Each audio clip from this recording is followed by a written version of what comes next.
devoted all of my adult life to this subject. I only debate with my equals. All others I teach.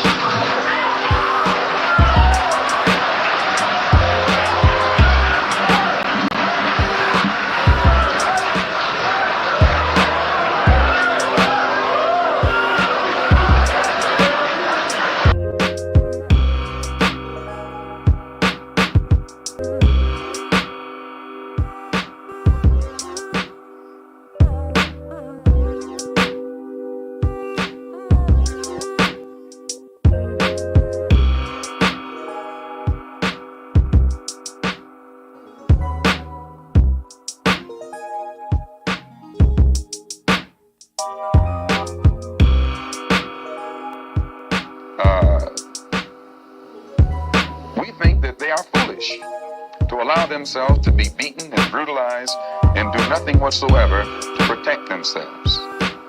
They are foolish. They should have the right to defend themselves against any attack made against them by anyone.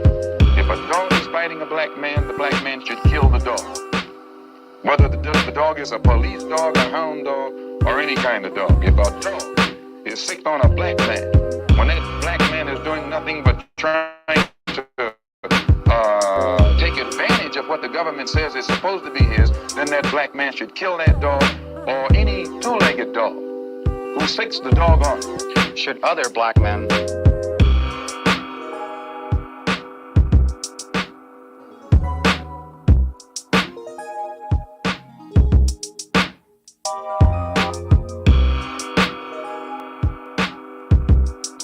Honorable Elijah Muhammad, number one, don't believe in any form of integration, and believe that every mention of the word integration by whites, whether it be from the mouth of Kennedy on down to the mouth of the lowest, raggediest white liberal in the street who is beating it like involving himself in these integration efforts, if we believed in it, we would integrate.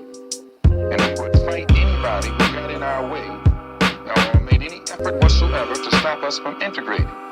If we really believed that the law of the land, the Supreme Court, and other so-called judicial bodies were for real, when they talked about integration, we would integrate.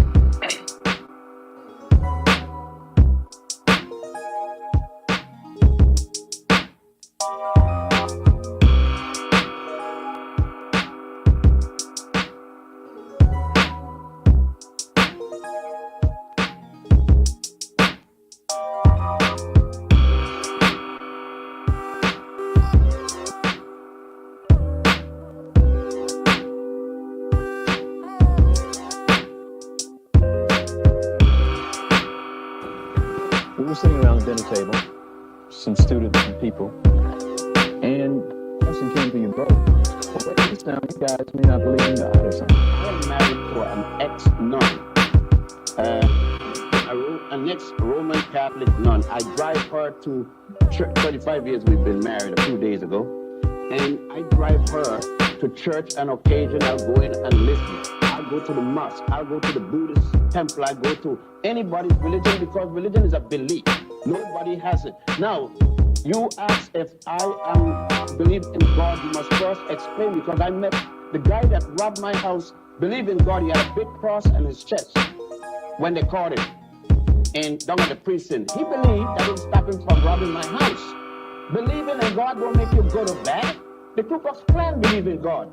The one thing that they say that they have established a religion to protect the name of Jesus. So the whole philosophy. Most of the people in the Bible Belt will cut your throat for being black. Did the Bible stop them from being racist? No. That doesn't mean a thing because you believe. You believe that your behavior are two different things. And people ask, you believe in God, you don't believe in God. So what that means? It doesn't mean I won't cut your throat. Okay, but you said earlier that if we start paying black preachers tomorrow morning, the church will close. How many of them come in to do volunteering work? It's a business. It's a salary people get out of it. Whether it's Christianity, Judaism, Islam, Buddhism, or what? Christianity and religion as we know it is a business? Big business is bigger than IT&T. You get all kinds of breaks, tax breaks, and all kinds of privileges when you're the minister. His salary's paid. You think the president is getting a big salary? He get the big salary of all. Do you think? No, let's face it. How many ministers you know doing it for free? Okay, let's just drop. 10% tax and see how if you don't get buried. He may come to the undertaker parlor and say, "You what, will not come into the cemetery."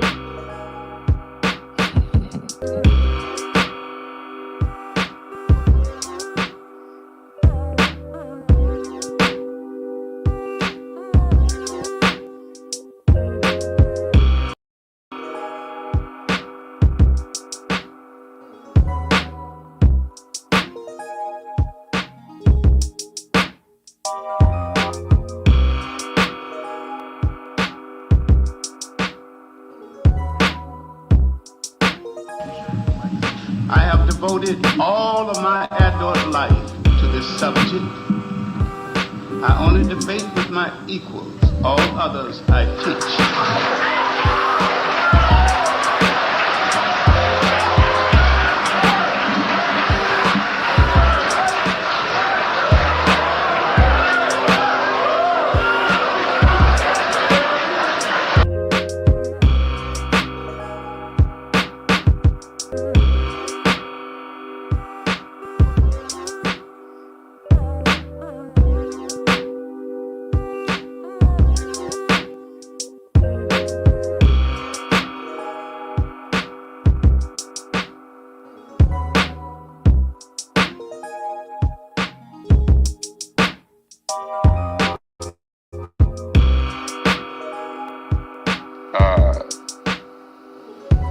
We think that they are foolish to allow themselves to be beaten and brutalized and do nothing whatsoever to protect themselves. They are foolish. They should have the right to defend themselves against any attack made against them by anyone. If a dog is biting a black man, the black man should kill the dog. Whether the dog is a police dog, a hound dog, or any kind of dog. If a dog is sick on a black man, when that black man is doing nothing but trying to take advantage of what the government says is supposed to be his, then that black man should kill that dog or any two-legged dog who sicks the dog on. Should other black men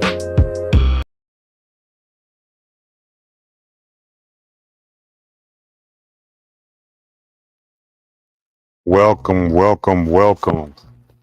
I am your host, Due Diligence. Welcome to another episode of The Principles. You guys let me know if you can hear me well. I'm not in my usual spot today. You know, we're not in the lab, but nonetheless, we're going to get it in. I thought I'd go over some Jung with you guys. I was surfing around YouTube and didn't really see nothing interesting to watch, so I said, why not? All I see is drama, drama, drama, drama, and I get so sick and tired of the drama, man. You guys don't get tired of the drama? It's like you turn on TV, and that's all there is drama. Turn on YouTube, that's all there is drama. Turn on the news, drama. Like, damn. You guys don't get enough of that stuff, huh? And I was going to say debates too, but, you know, I was going to talk back because all you see is people debating, but yet I got a debate tomorrow. Hope you guys show up. It's going to be on the Chairman of the Board's channel. I believe I will restream here too if I'm allowed to. So check me out. The topic is morality from God or man. You know, I'm not going to tell you guys my position. If you want to know, show up, show some support. If you know, if you're with me or you're against me, it don't matter. Just show up and show some love, you know. Trying to grow this channel out a little bit. I'm going to put a little bit more time into it. I got some things coming up, working on a few things. My main priority is my book. I got a lot left to do, so I'm just trying to do things in the meantime, in between time also. But I don't really want to short you guys, you know what I mean? If I come with some work, you know, I don't want it to come half cocked. So whenever I do things like this is just to get away from the drama that's going around on the internet. Hopefully you guys, you know, want to come in and join in and have something to say about it. If not, that's fine too. But if you like just learning things and pondering things and reflecting on things, like I like to do that a lot of the time. So I'll probably spend a lot of my extra time whenever I'm not creating shows, just doing things like this, going over philosophy, psychology, politics, what have you, just to get off of the drama, man. Cause yeah, I don't like the drama all the time. You know what I mean? Whenever you absorb, and internalize drama all the time, it becomes you. That drama can consume you, man. So you guys be careful out there, watching that drama because it'll spill over into your life. Before you know it, you'll be, arguing and debating everybody, all of your loved ones and stuff all the time and fighting people, watching these reality shows to where all they do is fight. And even in the movies, it's just drama, drama, drama. So anyhow, I don't know if you guys are familiar with Jung or not. Carl Jung. It's pronounced Young, but it's spelled Jung. Him and Freud were like the two foremost like guys back in the day. They called Freud the father of psychology, and Jung was right there with him. They were like competitors. They was at the same time, and I think I like Jung more than I like Freud, even though Freud's theories are really interesting also. But Jung, man, his is his stuff is really interesting too. You know. So maybe after we get finished checking out this video, maybe we can do a comparison on the two on how they differ, man. But Jung was a beast, man. The more and more I looked into him, the more and more I like him. Uh, I, I I looked into him a while back, but it's been a long time since I brushed up on him. I did more Freud than Jung back in the day because Freud was supposed to be the guy, but then whenever I stumbled upon Jung and started reading this stuff, I'm like, damn, how the hell they put Freud above Jung? Even though a lot has been done with Freud's theories and stuff like that, but you know, um, they try to say that some of Freud's work ain't really valid, and they say the same thing with Jung. But with these soft sciences, it's hard to verify any of this stuff. So you just have to, I don't want to say take it with a grain of salt, but just um, it just has to manifest in your life. You know what I mean? Like if you can see it see their theories manifest within your life, then that's how you know it's real. Because there's no really way to verify a lot of these things. You know what I'm saying? When it comes to like psychology and what was Freud's stuff, analyst or whatever the hell his mess was called. But nonetheless, we gonna check out these guys, man, because the subconscious is real, whether we want to acknowledge it or not. And that's the thing about the subconscious. It's hard to acknowledge. You feel me? It's not meant to be acknowledged. It comes out in subtle ways, you know. So is the subconscious real to you guys? Let me know what you think. So what do we have here? Without further ado,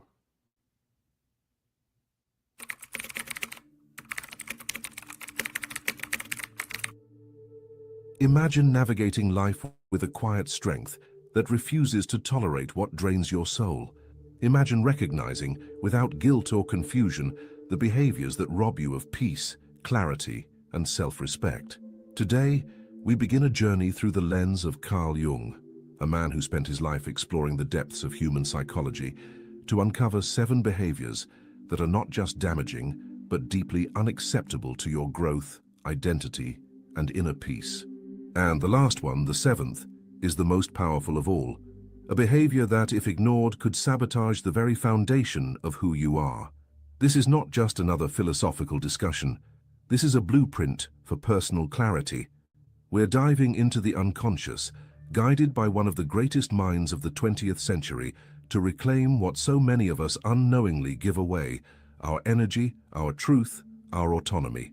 Jung's work wasn't about quick fixes, it was about transformation. And transformation begins when we stop tolerating what should never have been allowed in the first place. So ask yourself, what have you been tolerating that is quietly breaking you? Let's begin. The first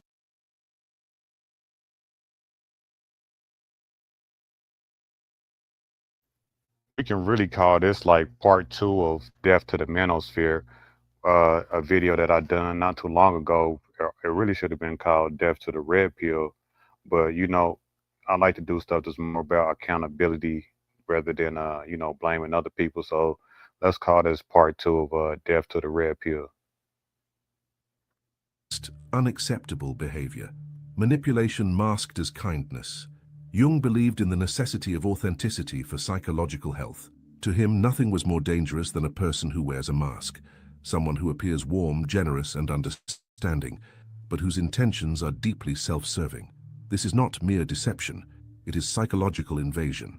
When someone uses your empathy to control you, when they twist their gestures of kindness into tools of guilt, you're not in a relationship, you're in a power dynamic. Jung called this the problem of the persona, the mask we present to the world, which often hides the shadow within.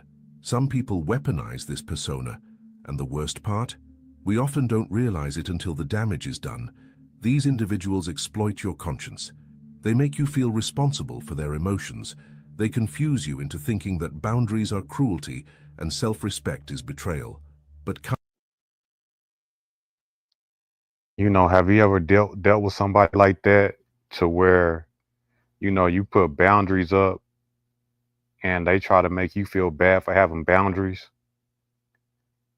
They'll try every little thing to make it seem like you doing something to them because you won't accept certain things, right? What's really subtle, what's really subtle about that is that you'll never know if that person is doing that intentionally or subconsciously. Either way, it's toxic though, right? Because if you put up boundaries and a person doesn't accept those boundaries and doesn't respect those boundaries, then what is supposed to happen? What's supposed to happen is either the person that puts up those boundaries stop engaging with the person who's disrespecting his boundaries, or the person who who is trying to cross someone's boundaries. If you don't like it, then you should stop engaging with that person instead of trying to manipulate somebody out their boundaries, right? Because who knows? You know, maybe a person could have unreasonable boundaries. And if you believe that to be the case, then you should stop engaging with that person, right? And if you put up boundaries and a person steady trying to cross them, they don't respect you, so you shouldn't mess with them. So be careful of these people, man. Whenever you put up these boundaries and a person, try to make you feel try to make you feel bad about, you know, you not letting them deal with you in the way that they think you should, right? Because that's essentially what we're talking about here, right? A person who wants to have their way with you the way that they believe that they should, right? And who wants to live like that? kindness without honesty is manipulation.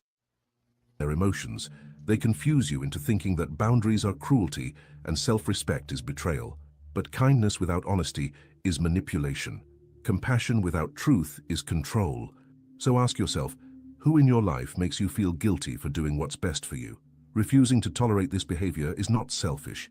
It is sacred, because Jung understood that your integrity must never be a casualty of someone else's performance. The second unacceptable behavior, emotional irresponsibility. Everything that irritates us about others can lead us to an understanding of ourselves, Jung wrote. But there's a difference. I think that's really deep. Let's run that back. You know, I think that's how one really grows. If we really understand this, uh, you can get far in life. Jung wrote. But there's a difference between understanding of ourselves, Jung wrote. But there's a difference. Responsibility. Everything that irritates us about others can lead us to an understanding of ourselves. How deep is that? He said everything that irritates us about someone else can lead us into a deeper understanding about ourselves. That's really deep, right? And you know, I was thinking about that, a while back, and I was like, the things that irritate me really shouldn't irritate me, right? I should be able to deal with them. So if I'm getting irritable about something coming from the outside, then that is an issue within me also, right? Even though somebody may be pressing my buttons, even though somebody may be disrespectful to me, whatever the case may be. But if I'm letting it get under my skin, if there's something that irritates me, it's really telling me something about myself, right? Because there's like in Eastern philosophy and stuff like that, the middle way and like the how Buddhists talk about like nothing should make you waver, right? It shouldn't be nothing on the outside with somebody else's words that should irritate you, right? You should be able to let things just pass right through you, because if somebody is saying something, disrespectful to you or derogatory towards you, you know that that is an issue within them. So why even let it get you riled up? And if you still get riled up, then you're not a mature person all the way yet. And that goes for myself. I'm not just talking about everybody else. So I'm still trying to learn that lesson. I'm still practicing that, to not let myself get riled up, because even though somebody's pressing my buttons, it's up to me. And people usually say it like this, that you are in control of your actions, right? Somebody can say anything, but if you act in a bad way, you responsible also. So I'm still learning that lesson. I'm still trying to deal with myself in that manner. But that says something that's really deep from Jung, saying that, anything that irritates you coming from somebody else can lead you to a deeper understanding about yourself, right? We got to learn to let certain things go. You know what I mean? Like, shit don't be that serious. You know what I mean? Like anything that's really getting at you, just coming from somebody's mouth, you know, and a lot of times we'll let things go, but that don't mean it didn't bother us. You know what I mean? So if it bothers you, you ain't really learned that lesson yet. And I'm including myself in this because I'm still working on this too, like I said. But if something bothers you and it's just words from somebody's mouth, then you haven't reached that level yet. We all need to get on that level to where words are just words. And you see some people that's there, man. I know some people that they don't let shit get to them. You know what I mean? Genuinely, you know. And it's a beautiful thing, and I wish I had that about me. I'm working on it, and I definitely got to get better at it being in these YouTube streets, because it's savage out here. People will say anything over the internet. It's the most disrespectful place in the world is, over these keyboards. But yeah, I want you guys to keep that in mind. Um, Anything that irritates you, if you really understand, is something that you could learn about yourself, right? Whatever that thing is that's bothering you, try to look into it a little deeper and see what it is. Like, because if somebody says something derogatory to you and it sting a little bit, maybe it has some truth to it. Maybe that's there to help you if you look at it like that. Because if it got a little sting to it, maybe you need to reflect on it and let that thing go. You know what I mean? Or if somebody says something to you and it gets to you a little bit, maybe it's because you holding on to something from the past.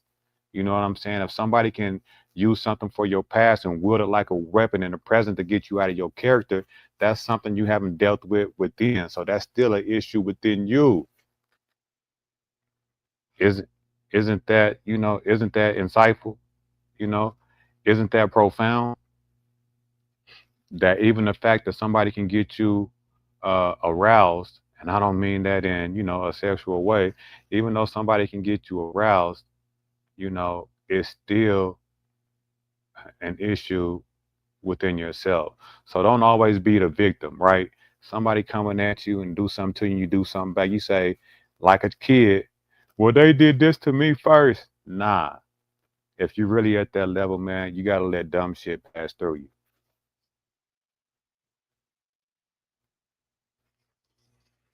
Jung wrote, but there's a difference between introspection and scapegoating. Many people project their unresolved pain onto others. They refuse to own their emotions. Instead, they blame, they criticize, they explode.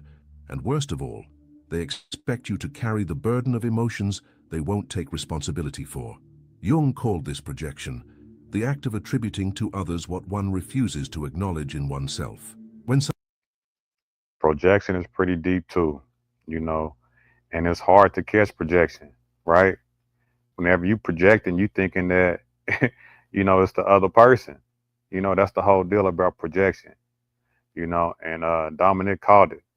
What I'm talking about? That was a good call, Dominic.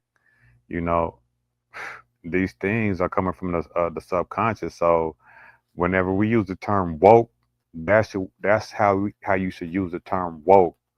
Whenever you let shit slip through your subconscious into the world, and you can be aware of it, that's when you're woke, right? Woke is not this superficial shit that they be talking about to where, you know, you super pro black or super pro white or, you aware of the issues in the world. No, woke is being aware of yourself and especially your subconscious self. You doing the things that keep hurting you, right? Not what's going on in the world around you, but you doing stuff that hurts you and in turn, makes the world a bad place. And that's for you. And I don't mean that in a sense to where you literally out there making the world a bad place. But if you're not right within yourself, you're not going to experience the world in a good way. That's what I mean by that. So, the old saying, know thyself. That's where that comes from. So get right with yourself, man. We all are works in progress. You know what I mean? Someone accuses you of being selfish, cold, irrational, ask yourself, are they describing you? Or are they revealing a part of themselves they refuse to face? Projection is subtle. It wears many masks: anger, sarcasm, even passive aggression. I remember I was going to this class and it was full of women, right? And then we was going around the class and we was talking about our relationships. And all of the women in the class said that the person that they were with or the person that they married, the man that they were with, were narcissists, right? And all the women were laughing about that. And when it came to me, I was like, isn't it kind of funny that all the women in the class believe that their men are narcissists? And I'm like, that's isn't that narcissistic in and of itself? Like, is there some projection going on? You know what I'm saying? Because all men can't be evil, but it was like 8 women in the class, and all of them, you know, said that all their men were narcissists. But I'm like, damn, it just kind of blew my cap. I'm like, what are the odds of that? And they all meant it, and they was talking amongst themselves, and they was finna have a little girl powwow about it. You know what I mean? When I brought it up, they didn't think it was that funny anymore. All the guys laughed, but what are the chances of that? That all the men that they've been with and married were narcissistic? I don't believe that. Or are they projecting? You know, I don't know. I just thought that was kind of funny.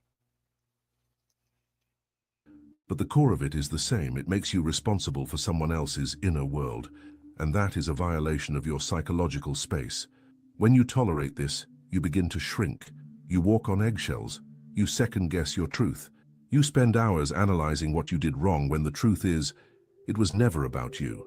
Emotional responsibility means recognizing, feeling, and processing one's own emotions without expecting others to fix them. It means saying, this is my pain and I will face it. Anything less is not strength, it's avoidance. Carl I think we got to deal with that, right? When somebody is constantly not happy within themselves and asking you to fix everything about themselves, they're like, I'm not happy. You need to make me happy. Is that your issue or their issue? Now, granted, if you're in a relationship with somebody, you should be trying to make them happy to a certain extent. But it's not nobody's job to keep somebody else happy 24/7. Like, I don't even think that that's possible. And I don't think you should put that amount of responsibility on anybody else, right? And if somebody is not making you happy, then you shouldn't be with that person. You know what I mean? But I think we have these false sense of how relationships are supposed to work and think that should be happy all the time.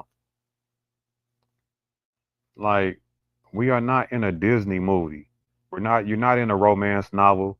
You're not in a romance movie. No one is happy all the time, right? And it's okay to just be content, right? If you're just content in your relationship, you know, like just think about it. Like people that are together for a long time, I can remember times with my grandmother and my grandfather that they would go without speaking to each other all day. All day. My grandfather would sit in his room all day. My grandmother would sit in the living room all day, and they never spoke. But I know that they were madly in love with each other.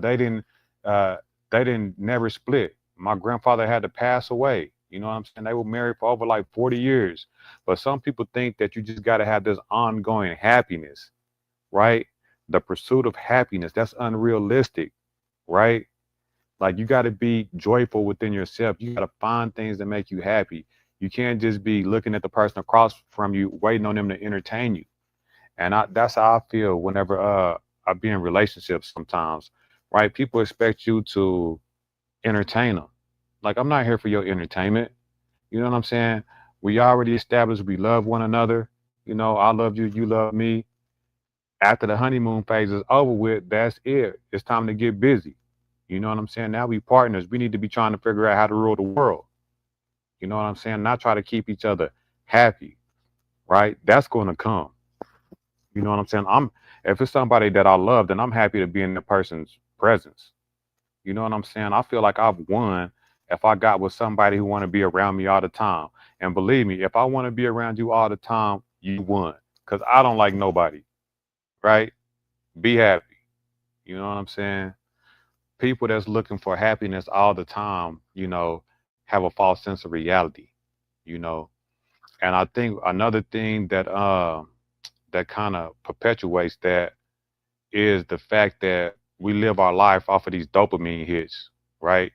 We have a dopamine driven society, scrolling on these phones all day, dopamine, watching these damn movies and shit, dopamine, YouTube with the drama and stuff, dopamine, lights, cameras, dopamine, casinos, dopamine, games, sports, dopamine. So we addicted to dopamine and don't even know it because it's not a drug in the sense like that you consume like weed, alcohol, coke.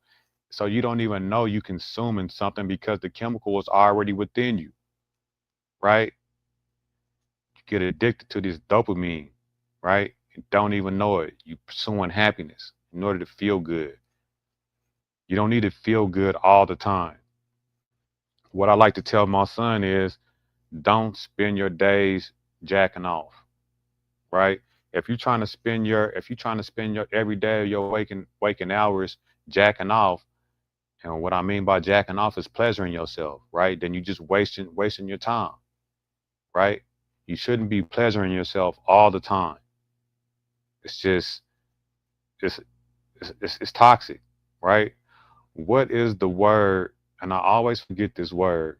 What is the word for the people who just like pursue pleasure all the time?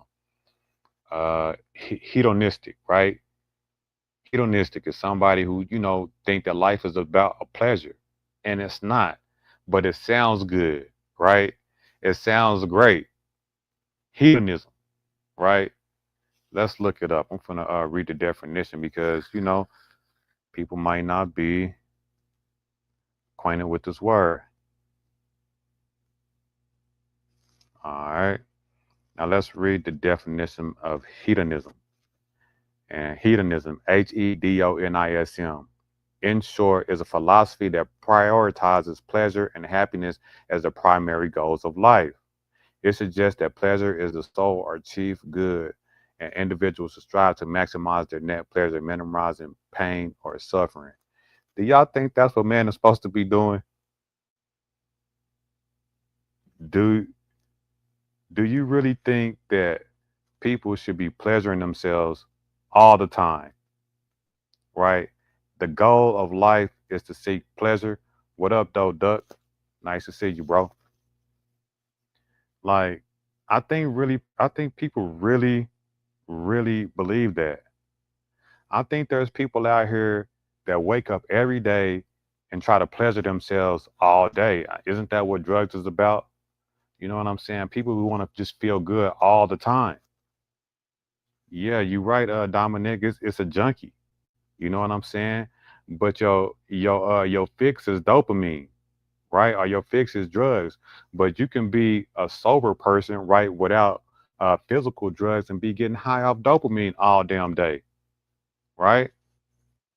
So I don't believe. I think that's an interesting concept. It's an interesting philosophy, right? To believe that you should want to have pleasure all day, every day, and that's the goal of life. What do you guys think about that? Do you think that pleasure should be something that should be pursued every day? Hmm. Do we want to stop right here and look at it? I wonder, what do you think the the negative side is? Because can't you get sold on that? Can't you get sold on like thinking that life is all about just pleasuring yourself? Are you ready for that debate, huh? Yeah, I'm finna bust him up. But yeah, it sounds really good. It sounds really, really good. But I can't see it. It's not realistic. Like you living in a fantasy if you think that life is about pleasure all the time, right? It's not realistic. So if you're not happy all the time, that don't mean that you're sad, right? If you're not happy all the time, that don't mean that something is wrong, right? You have to find joy, is what I like to call it. And joy comes from the inside, right? You have to find contentment. And people think that content is a negative, right? People don't like to be content, right? You can be ambitious and be content. Those are seemingly contradictory terms, but it's not, right? You don't have to be pursuing pleasure all the time, man.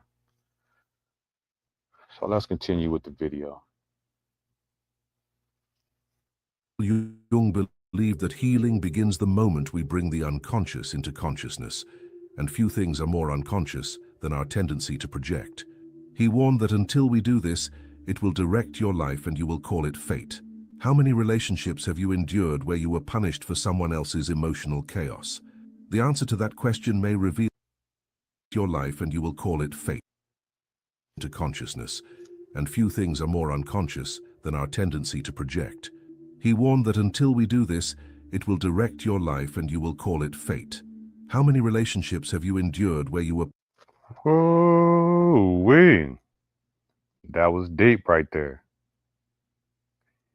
He said that, if you let your subconscious drive you, right, you will accept the negative and call it fate. Fate, Fate, right? Not even knowing that it's your own self driving your own self to your own demise. That's deep.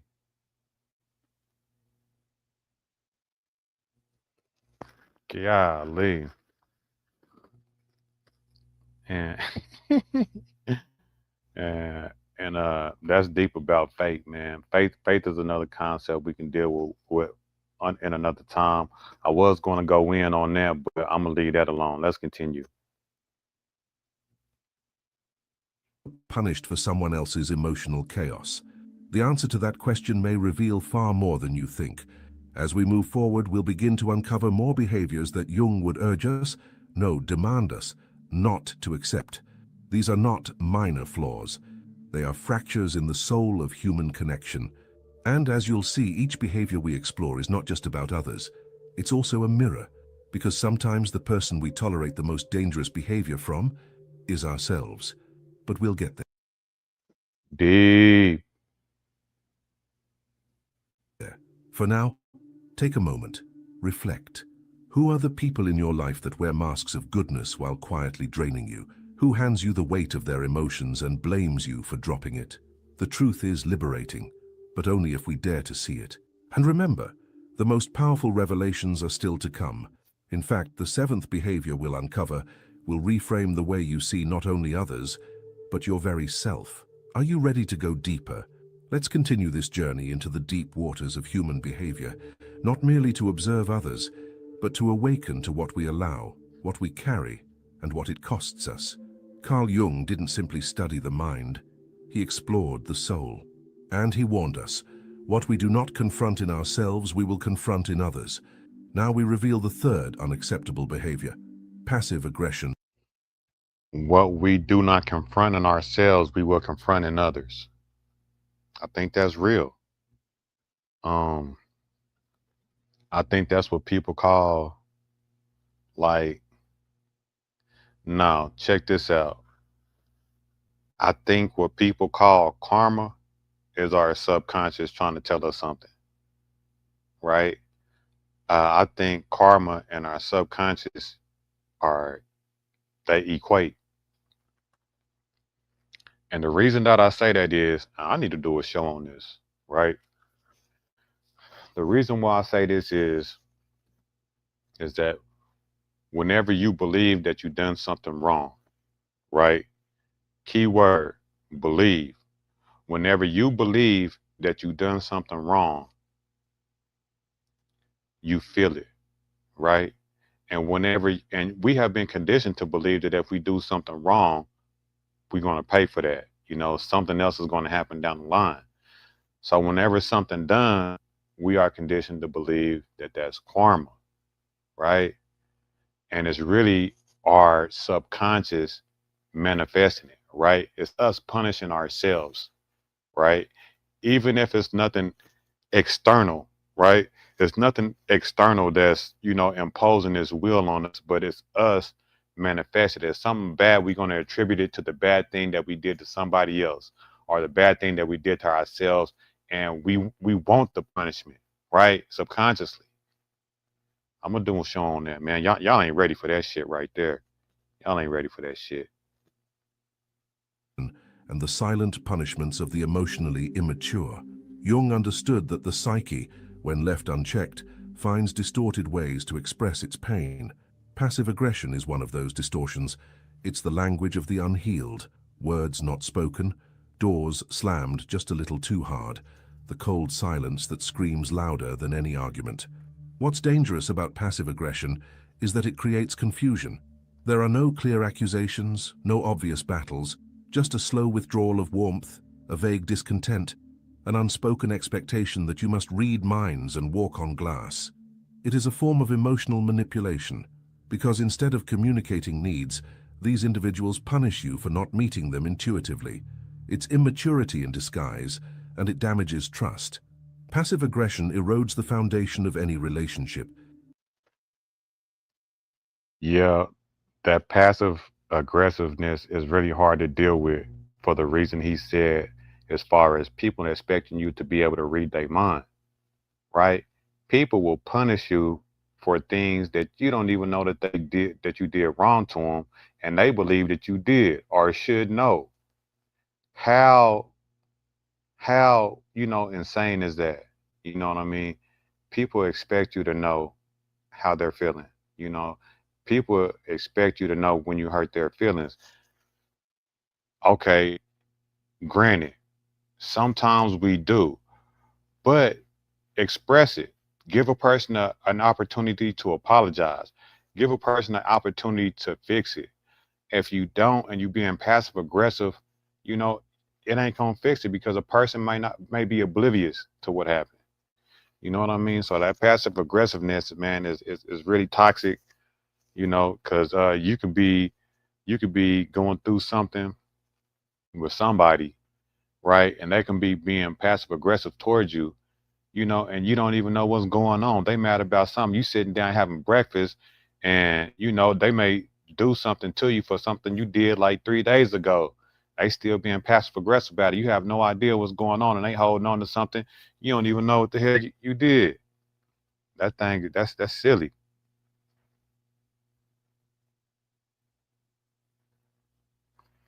So let's continue.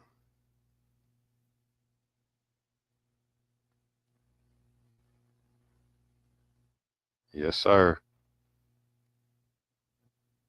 It teaches you to suppress, to apologize for what you didn't do, and to anticipate moods like weather patterns. Over time, it breeds resentment, not connection. Jung taught that neurosis is always a substitute for legitimate suffering. When people are too afraid to feel and express their true emotions, they create neurotic patterns, and passive aggression is one of the most common. It masquerades as calm, but it's fueled by fear. Fear of conflict, fear of being vulnerable, fear of asking for what one really needs. So ask yourself, have you mistaken someone's silence for peace? Have you spent too long decoding moods that were never your responsibility to fix? Ain't that something? So then the person perpetuates what they don't want to happen, but you perpetuate it by being passive aggressive because you're afraid to address it your damn self. So you just end up making the situation worse, right? When we stop tolerating passive aggression, we start demanding mature communication. We say, if you are hurt, say so. If you are angry, express it with clarity. But do not make me a prisoner of your emotional avoidance. I think the men that, indulge in the red pill manosphere type deal, they really need to hear this type of stuff, right? So they can stop being victims and kind of use some of these, I don't want to say tactics, but really life skills, right? You know, if because a lot of times women be going through it. They dealing with their own emotions and with their menstruations and just women being emotional, man. Us as men, we got to know how to deal with it. You know what I mean? Instead of being a victim and instead of taking it so personal, we got to know that sometimes it's their subconscious. They don't even know that they're doing it to a degree. And I'm not saying all, but definitely some. But we have to learn how to manage these situations, and hopefully a person can get to the point to where they'll be able to manage it themselves, because nobody wants to manage another adult,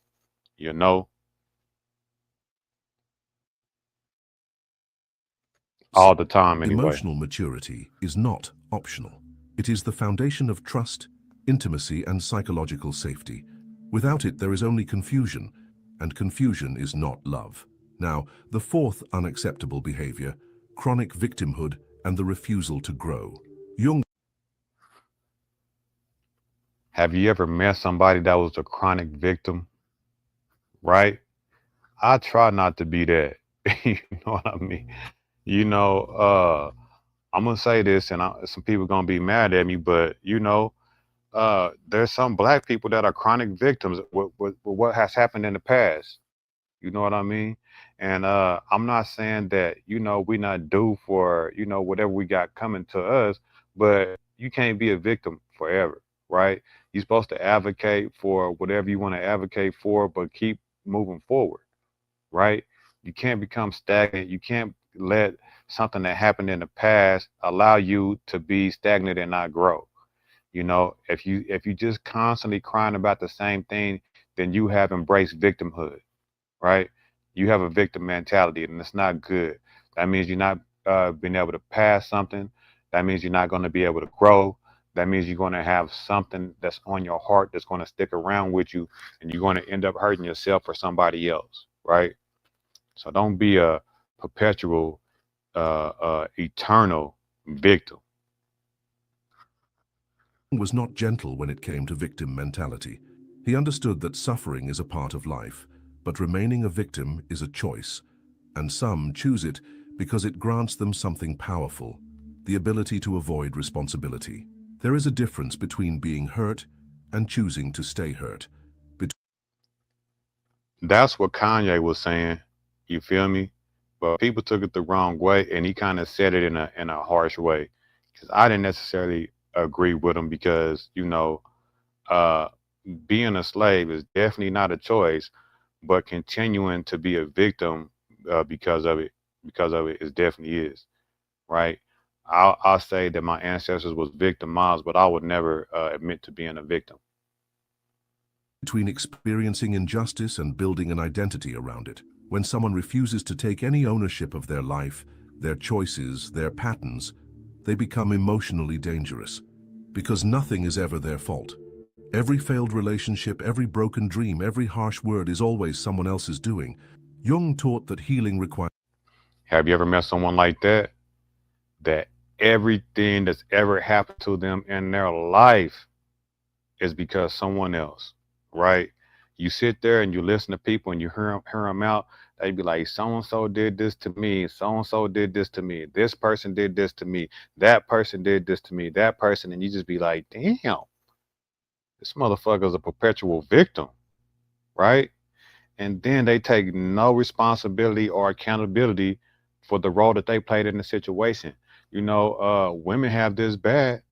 They'll be with somebody for 10 years in an abusive relationship. And I know how hard it is to get out of an abusive relationship, right? But at the same time, God dang, right? How long must it go on? Like the Cassie and Diddy situation right now. Like how long before you complicit? How long do you stay in a relationship, an abusive relationship before, you like toxic behavior, and we all know that there are people who, you know, are in toxic relationships and they seem like they enjoy it. I have witnessed it plenty of times.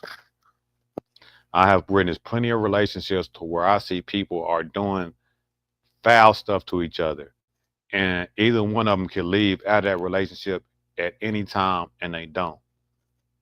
What the hell is that about?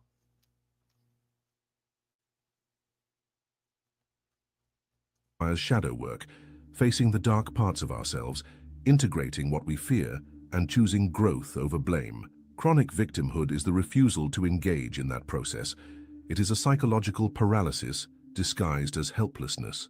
And here's the trap. Victimhood often invites sympathy. It draws people in. It makes you want to help, to rescue, to fix. But over time, you realize you're not helping someone rise. You're being pulled into their emotional swamp. Helping someone who refuses to help themselves is not compassion, it's codependency. When some Now, men, we got this bad because we are men, right? So when we see victims, like we want to save people, we want to help people, and women, they tend to be victims, whether it be from conditioning. And I don't mean intentionally, right? I'm talking about we have this knight in shining armor, programming in the world. So, women want to be saved and men want to save them. So when those triggers happen, we fall into that and we end up creating a codependency situation to where it's not healthy, to where you're enabling somebody just to not take responsibility of their life or whatever the situation may be. You know, you're not you have to encourage people, not save them, give them the tools in order to help themselves, talk them through it. But you got people that's perpetual victims that want to stay in it, right? Don't want to help themselves, you know? So be careful with people who are perpetual victims, right? Don't enable them, right? Give them the tools that they need and let them dig themselves out, right? You help them one time and then the next time give them advice, but you can't just show up and try to save everybody all the time. Or you just enabling the person? someone lives in the mindset of life is happening to me, they surrender all power. Jung urged us to reject that illusion. He reminded us that the unconscious becomes our fate if we don't make it conscious. So ask yourself, how many conversations do you have with people who never ask what they could have done differently? How often do you find yourself being the emotional caretaker of someone who refuses to take one honest look in the mirror? We must be very clear. Validating someone's pain is not the same as validating their inertia. Have you ever been held emotionally hostage by someone? It is super draining for somebody to hold you emotionally hostage, right? They make you carry their baggage, their emotional baggage, right? They're just so helpless, right? They don't know what to do. And they know what to do. It ain't that many options, right? You have to put one foot in front of the other, right? And then also, there's certain people who don't want to do the wrong thing, right? And it'll keep them from doing anything. Go fail. That's how you learn. That's how you grow. You know, so don't let nobody keep you emotionally hostage. Kick their ass out the house. You know, make them go out and do whatever the hell that they need to do, because people will hold you emotionally hostage, and you'll be taking care of them mentally and physically, and it'll drain you. You know, you'll be you'll be holding the baggage for two people. You know what I'm saying? Your own and somebody else's. um, Erica Badu got a good song called "Bag Lady" that talks about that. Um, Check it out. We honor suffering, but we do not feed stagnation. The soul grows through struggle, not through blame. And yet these people will say things like, "You abandoned me," when what they really mean is, "You stopped enabling me." Jung knew that the path to individuation, the process of becoming whole, requires brutal honesty. And some people will do anything to avoid that mirror. You must decide if you want to join them in denial or stand alone in truth. Because here is a truth most people are afraid to say: you do not owe your life to anyone who refuses to take ownership of theirs. This is the turning point in our journey, where the behaviors become harder to detect, but more dangerous to tolerate. The behaviors we discuss next. I think that's the great conflict of men and women, at least in the way we see relationships today, right? Because, you know, the way that we are conditioned, men, we feel like that we need to take care of women. Women feel like men need to take care of them. But in essence, you know, we are hindering each other, right? The relationship should be based on us, you know, helping each other, right? Not one taking care of the other, but two people, you know, together tackling the world together.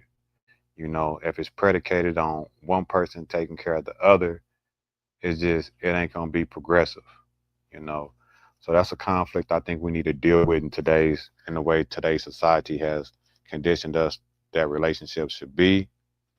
This codependency type of deal, it's kind of strange, right?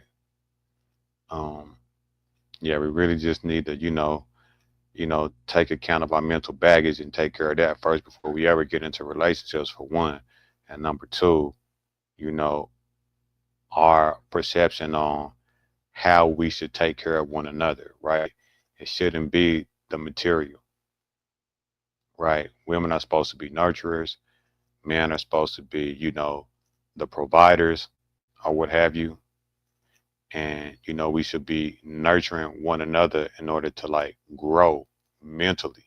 I think that is the ideal. It should be. Whenever we say, you know, men should be taking care of women, no, men and women should be taking care of each other mentally.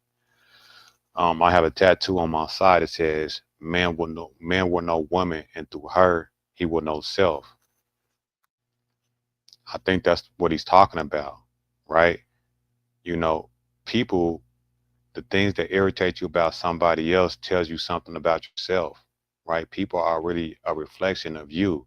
And if you're paying attention, you can grow, right? Will not only expose the nature of those around you, but may also reveal the unconscious ways in which you betray yourself. That's right.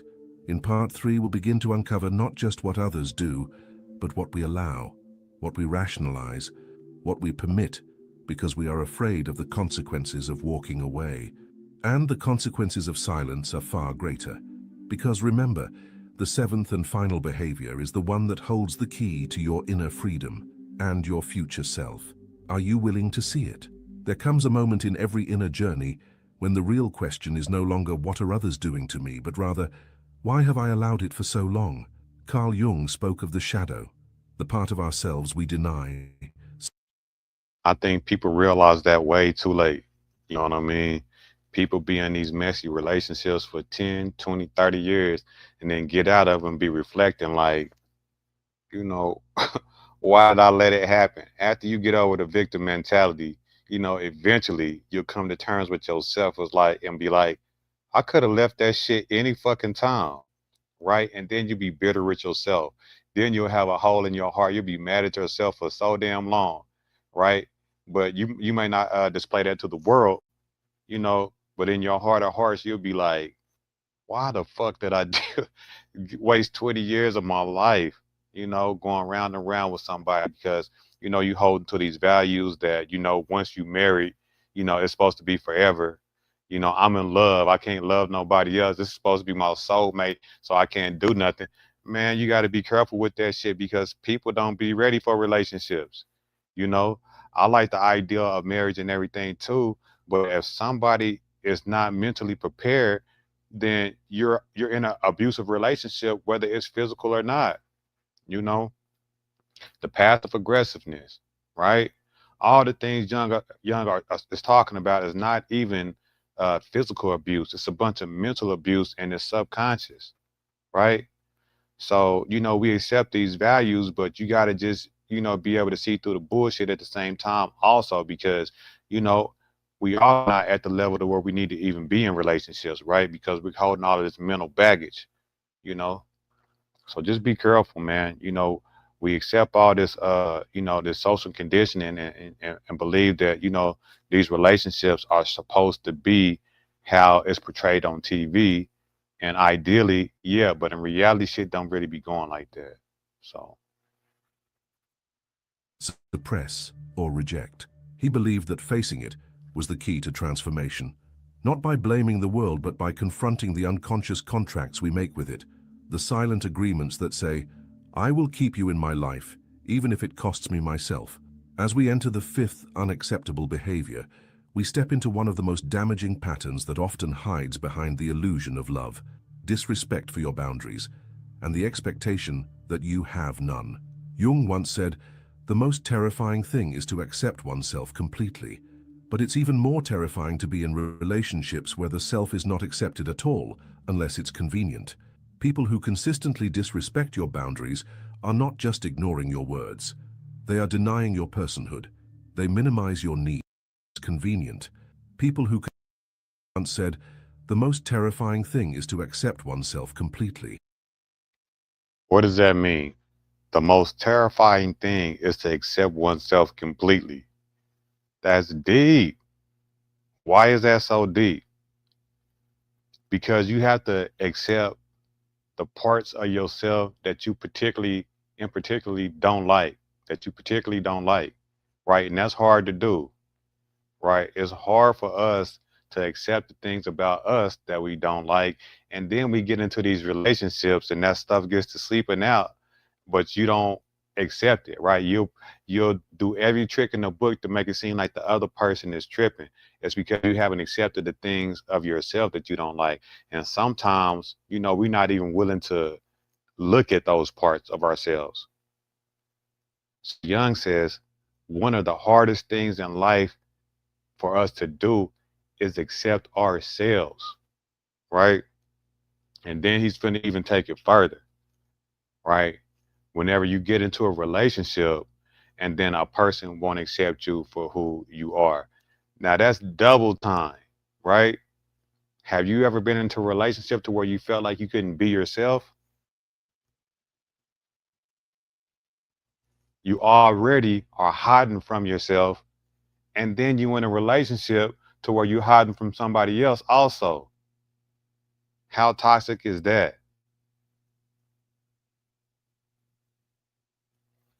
But it's even more terrifying to be in relationships where the self is not accepted at all, unless it's convenient. People who consistently disrespect your boundaries are not just ignoring your words. They are denying your personhood. When we talk about the self and the personhood, like today in these times, it's so complicated, right? Because now we having, you know, arguments about who people are.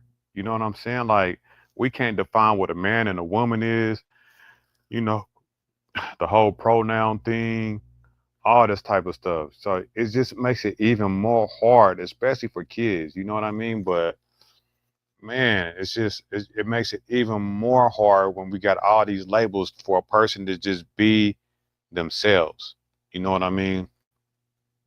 How can one be themselves whenever, we can't even define what a man is supposed to be, what a woman is supposed to be? So we have all these blurred lines, you know, which don't help the situation, right? And what about just being completely open? All these stigmas, all these taboos, you know what I'm saying? People be scared to be their full potential, their full self, right? Because things are so taboo, you know. And I don't mean that in a negative sense, but I just mean generally speaking, like, me as a man, I want to experience the world, you know. Me and my partner, I don't think it's nothing that we shouldn't be able to do that's not going to hurt us. You know what I'm saying? I want to experience this whole world. There's a whole wide world out there, right? But certain taboos, certain customs, certain ideas will keep people from doing things that, may not be bad, but just be bad, subjectively or traditionally or, locally, whatever the case may be, you know. And then, on top of that, the identity issue. Stuff is wicked. They minimize your needs. They question your right to say no. They make you feel guilty for honoring your limits. And over time, you begin to forget where you end and they begin. This isn't about a single disagreement or occasional tension. It's about a pattern, one that trains you to prioritize harmony over authenticity. They may mock your boundaries. They may test them subtly. What does he mean by that? Harmony over what? What'd he say? Begin. This isn't about a single disagreement or occasional tension. It's about a pattern, one that trains you to prioritize harmony over authenticity. They may He's talking about compromise, right? Harmony over authenticity. Blah, I can't say that. What he means is, you can be in a relationship and it'll be harmonious seemingly, but if you ain't authentic in it, right, and you just doing what the other person wants you to do, y'all getting along, but on the inside, you're not being yourself.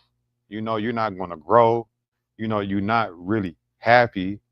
You know, you're stagnating yourself. may mock your boundaries. They may test them subtly through repeated requests, emotional pressure, or by playing the victim when you assert yourself. But as Jung warned, what you resist persists. When you avoid enforcing your boundaries to keep the peace, you don't avoid conflict, you delay it. And it returns stronger, deeper, more painful. Because boundaries are not walls, they are doors. They let love in, but they keep violation out. Without them, there is no respect. And without respect, love is just a word people use to get what they want. So ask yourself, who in your life consistently pushes your limits, then blames you for reacting? We teach people how to treat us not with our words, but with our consistency. When you set a boundary and back it up with silence, withdrawal, or confusion, you're not protecting your energy. You're feeding the very behavior you want to escape. Jung believed that integrity is a spiritual act. Every time you honor a boundary, you return to yourself. Now we move into the sixth unacceptable That was all good game right there. Hope y'all caught it. behavior. And this one is deceptive because it often comes from those closest to us. Constant criticism disguised as concern. Carl Jung knew the destructive power of words. He believed that what we speak not only reflects our inner world, it shapes the world of others. And constant criticism, no matter how cleverly disguised, is a weapon. This behavior sounds like love.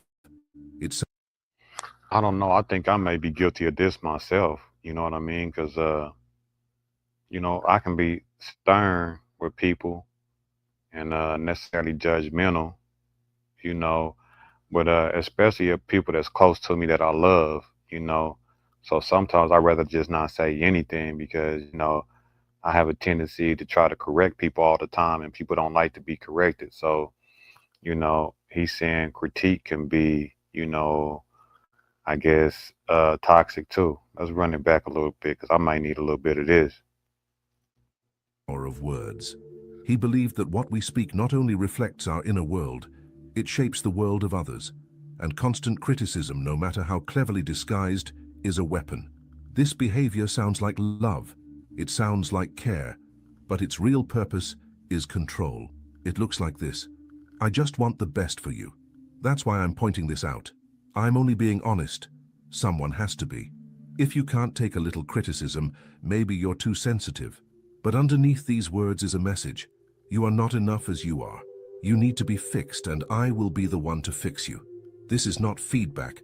This is erosion. What if that's the case, though? Shit, don't be looking to fix nobody, but shit, god dang. Slowly you begin to doubt yourself. Your confidence shrinks. Your joy fades. And worst of all, you begin to internalize the belief that their voice is truth. Jung warned us of the tyrant within, the inner critic formed by the judgments we've absorbed from others. So, you know what I'm saying? Let me give you some of this Deweyan philosophy. You know what I'm talking about? So when we talking about critique, right? Because he's saying that, critique is a form of control. A person is saying they can fix you, whatever the case may be, right? But some of my philosophy is, if you can stand correction, right? And I like that phrase, stand correction, right? Then you grow, right? Because if you wrong and you know you wrong and you won't let somebody correct you, then you're the one that's being toxic, right? Then you're the person who's not going to grow, right? It's okay to be corrected, right? But you don't want to be with somebody who's always like critiquing you. I'm not saying that, but to be able to withstand correction is a mature thing, right? And I think that's one of the things that we got to grow into on these YouTube streets too, with these so-called debates and all this type of stuff, that nobody wants to be wrong. Everybody is just trying to win, and it's breeding a certain type of mentality. That's why I'm not trying to do that over here. We're gonna chop it up, right? That's why I did the type of show that I did the other day. I think the guys that I had on was expecting a debate, right? Wasn't trying to debate these guys. People have valid positions, whether it's against my position or not. I want to hear them out, and if I'm wrong, then I need to, stand correction. I had these conversations in order to grow. It's not about winning. I don't want to debate all the time for the sake of debating. If I want to debate a topic, I want to be sincere to the topic and trying to progress myself. I come on, in these YouTube streets in order to sharpen myself. So I come on, I want my views challenged, right? Because it challenges me, right? I get to measure my IQ against others. I get to measure my dexterity against other people's. I get to measure my sense of, my worldviews, right? These are healthy things. There's nothing wrong with measuring yourself against other people in order to grow, right? So I want to challenge your beliefs. I want you to challenge mine, and I want us to grow together. That's why I'm here. That's what we do. Welcome to the Principles. Let's move forward. He understood that repeated criticism shapes identity. It creates neuroses, anxiety, even self-hatred. But here's the deeper danger. You start believing that love always comes with judgment, that to be close to someone, you must be small enough to not threaten their ego. That's not love. That's emotional sabotage. So ask yourself, do you feel more alive or more diminished after being around certain people? If their words make you shrink, second-guess, or self-abandon, it's not your duty to stay. It's your responsibility to leave. And here's a hard truth. Many people who criticize you most are actually projecting their deepest fears. They resent your growth because it reminds them of their own stagnation. Carl Jung believed that everyone carries a shadow, but not everyone has the courage to confront it. Those who do not often turn their gaze outward and try to control the light in others. You don't need that kind of approval. What you need is the courage to stand in your own truth, even if it makes others uncomfortable, because there is one behavior left to explore, one so subtle. Yeah, people don't like that. We're so used to this herd mentality, right? Follow the leader. People standing in their truth, whatever the case that may be. you end up getting outcast, if you're not falling in line to what the popular thing is. So yeah, you got to be careful with that also.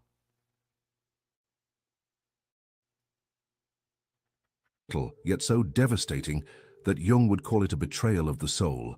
It is the seventh and final behavior, and it does not come from others, it comes from you. But before we go there, pause and reflect. Where in your life are you mistaking criticism for care? Who are you shrinking for when you were born to expand? And who continues to cross your boundaries, not because they don't understand them, but because they know you'll let them? These questions are not easy, but neither is awakening. Jung believed that the journey to the true self requires descent before ascent, that we must pass through darkness to find our light. The final behavior we're about to uncover may be the one thing standing between you and the life you've been seeking. Are you ready for the truth? There is a silence more deafening than any noise, a betrayal more personal than any wound inflicted by another. It is the betrayal of the self, and Jung warned us, it is the most dangerous behavior of all. The seventh and final unacceptable behavior is this: abandoning yourself to keep others comfortable. Of all the warnings Jung gave us, perhaps none is more urgent than this one, because the deepest suffering does not come from what others do to us. It comes from what we do to ourselves in order to be accepted, loved, or simply not rejected. We shrink, we silence our truth, we dim our joy, we play roles, wear masks, and shapeshift to fit into containers too small for the truth of who we are. And we tell ourselves it's necessary. We call it compromise, we call it maturity. But often it is fear. Fear of being alone, fear of not being loved, fear of disappointing those who expect us to stay the same. Carl Jung said, "The privilege of a lifetime is to become who you truly are." But very few claim that privilege. Most surrender it in childhood and continue to abandon it with every people-pleasing smile, every silenced boundary, every unspoken dream. We become loyal to everyone, except ourselves.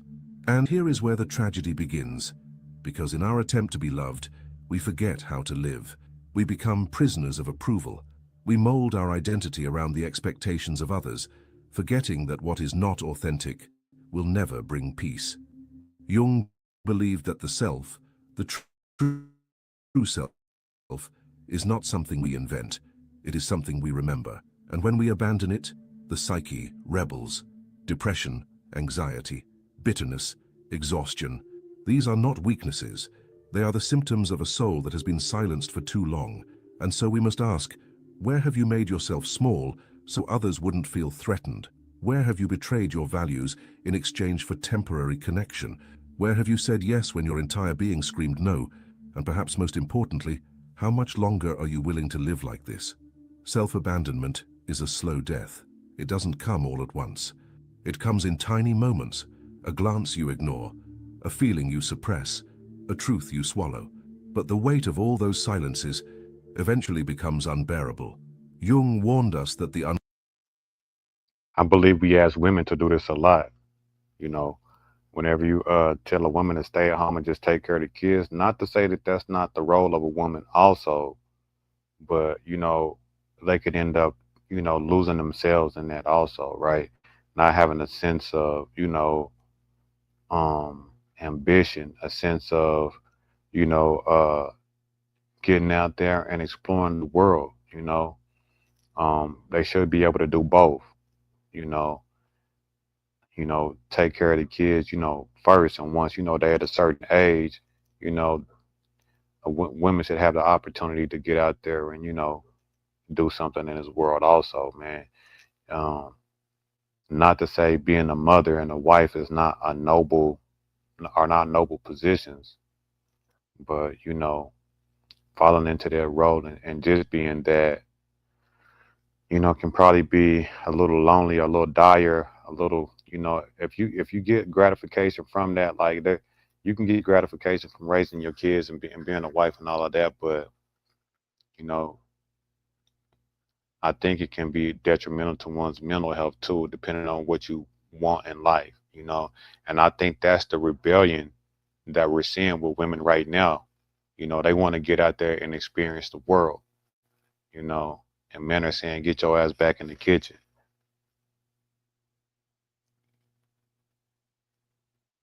unconscious becomes fate. When you abandon your inner voice, the world around you begins to reflect your silence, in your relationships, your work, your health, your sense of meaning. But the moment you stop abandoning yourself, everything changes. You begin to choose peace over pleasing, truth over comfort, authenticity over acceptance. And here is the paradox. The moment you honor your truth, the right people appear, the right doors open, the right life begins. Because the universe does not reward the mask, it rewards the mirror. So what does it look like to stop abandoning yourself? It looks like saying no without guilt. It looks like walking away, even when you're afraid of what comes next. It looks like letting people be disappointed and choosing your soul over their approval. It looks like standing in the fire of truth and realizing, I'd rather be disliked for who I am than loved for who I'm not. Carl Jung was not trying. That's deep. I feel like I've always, you know, rode that line and stood on who I am rather than, conforming. You know, I'm pretty sure a lot of people feel that way. But I want you to ask yourself, is that really how your life has been? Because whenever I look around, I see a lot of people, in groups following people. You know what I'm saying? Get in these groups, and it's all about what the group want to do or what the one person at the head of the group wants to do. Trying to make us comfortable. He was trying to wake us up. He knew the cost of unconscious living, and he dedicated his life to helping others reclaim their wholeness. And now the choice is yours. Will you continue to tolerate what slowly kills your spirit? Or will you rise, not with rage, not with rebellion, but with... All right. Let's see what we got here. Let's look at some of the differences between Freud and Jung. Let's check out, see if we can find some stuff on these guys, man.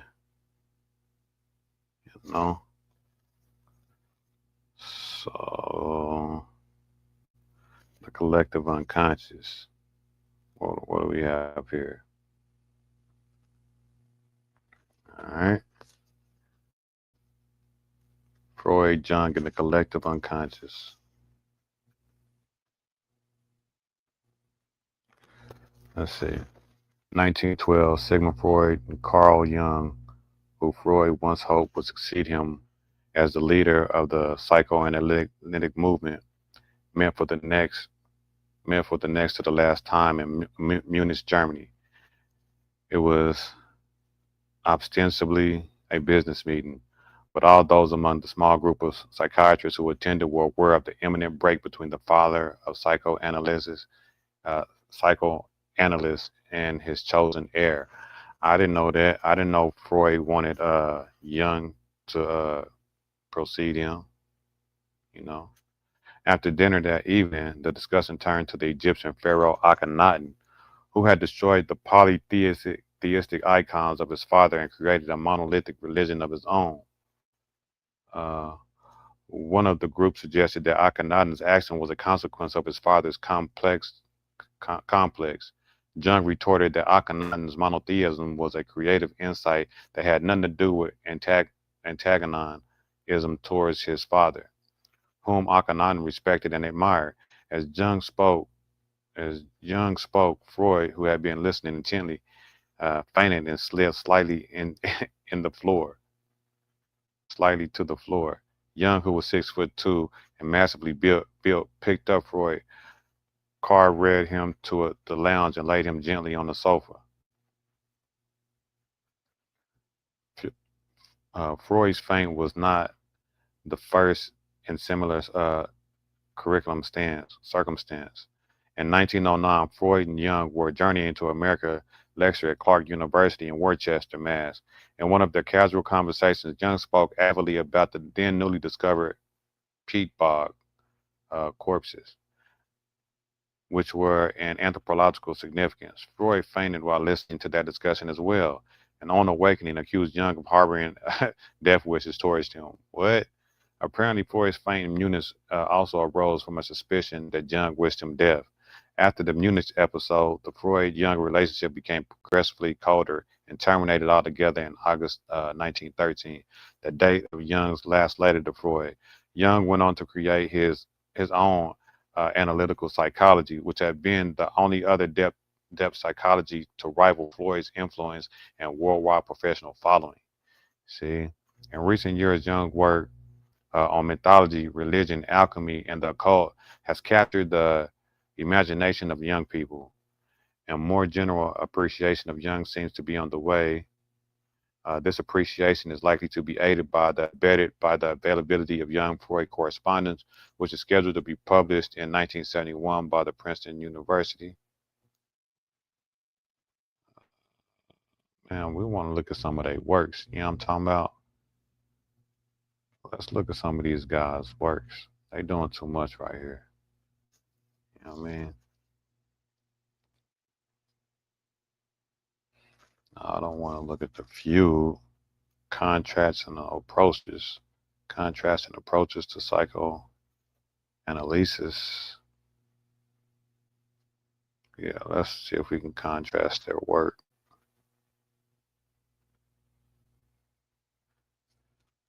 All right.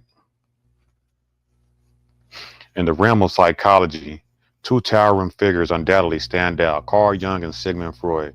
As pioneers in the field of psychoanalysis, their theories have significantly shaped our understanding of the mind and its intricacies. While they share some common ground, delving deeper into their philosophies reveal stark differences that give rise to distinct approaches to psychoanalysis. Number one, the unconscious mind. Freud's seminal work emphasized the significance of the unconscious mind and influence on our thoughts and behaviors. He believed that the unconscious, driven by primal instincts, contained repressed emotions, desires, and memories that shape our physiological well-being, psychological well-being. For Freud, accessing and analyzing these hidden aspects of the unconscious formed the foundation of psychoanalysis.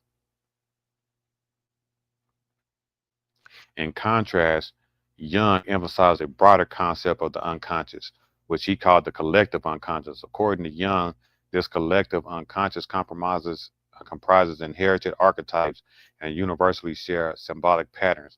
Unlike Freud's focus on personal experiences, Jung believed that tapping into the collective unconscious helps individuals achieve self-accusation and a deeper understanding of the human psyche.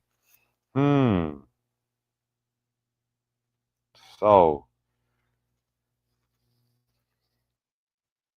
Freud, he believed that unconscious, driven by primal instincts, contains repressed emotions, desires, and memories that shape the psychological well-being. In contrast, Jung, he called the collective unconscious. According to Jung, this collective unconscious comprises inherited archetypes and universally shared symbolic patterns. Unlike Freud's focus on personal experiences, Jung believed that tapping into the collective unconscious helps individuals achieve self-actuation and a deeper understanding. Well, Freud did some work, it would seem like, on the collective unconscious whenever he got with his nephew, Edward Bernays. So it seems like Freud took some of Jung's work too, used some of his own work, but I don't see these things as opposing. Why can't it be both? Right? Do you think it's possible for both of them to have valid theories on the subconscious? Right? Jung dealing with archetypes and the universal collective unconscious, dealing with symbolic patterns. And Freud saying, the unconscious is driven by primal instincts, contain repressed emotions, desires, memories that shapes our psychological well-being. You think it could be both? I don't see why it couldn't be both. I believe in archetypes, right? I see these patterns.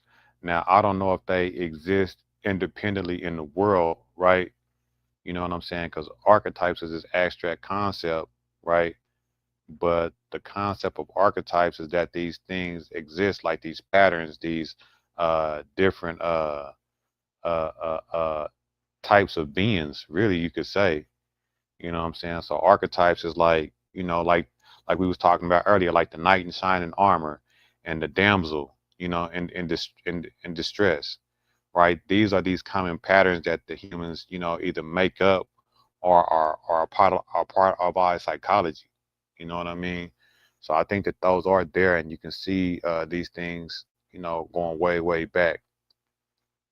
And then I think we do have primal instincts, like Freud says too.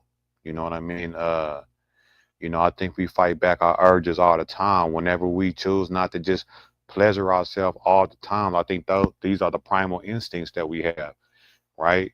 When we choose not to just be a damn dog, and just go around having sex all dang day, you know, uh, mature men and women have to fight these things off because we could just do that, right?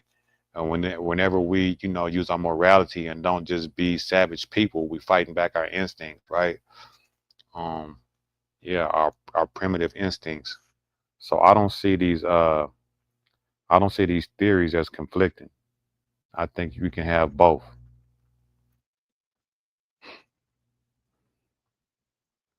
The role of sexuality and aggression.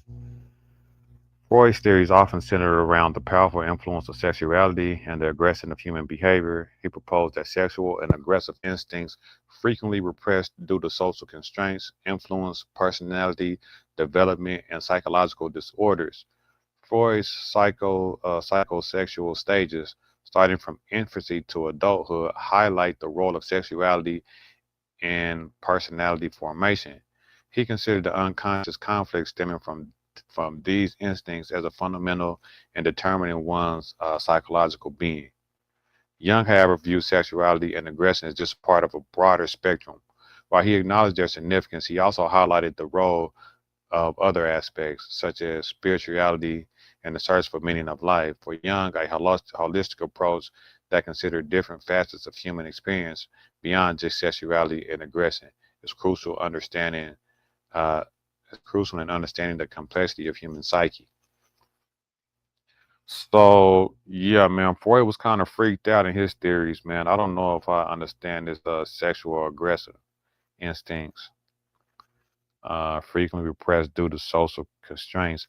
How do we know that this is not Freud projecting his sexual frustration? Because I think Freud has some sexual issues. Did he not? If I remember correctly, it's been a long time since I brushed up on my Freud.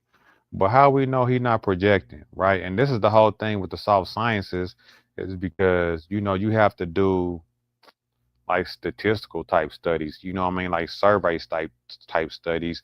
Like you have to interview a lot of people and just gather a whole lot of information and say, oh, these people reacted this way or these people answered this way this many times in order to get, any kind of evidence to prove his stuff. And I don't know if I'm sure he did some type of experiments or whatever, but you know, I kind of question that sexual type of stuff, man. Uh, I ain't against it, you know what I mean? But you have to be careful with the soft sciences. I'm really trying to get at the structure of the personality. Freud divided the structure of personality into three compartments: the the id or the id. I hope it's pronounced I, the ego, and the superego. The I represents primal instincts and desires seeking immediate gratification.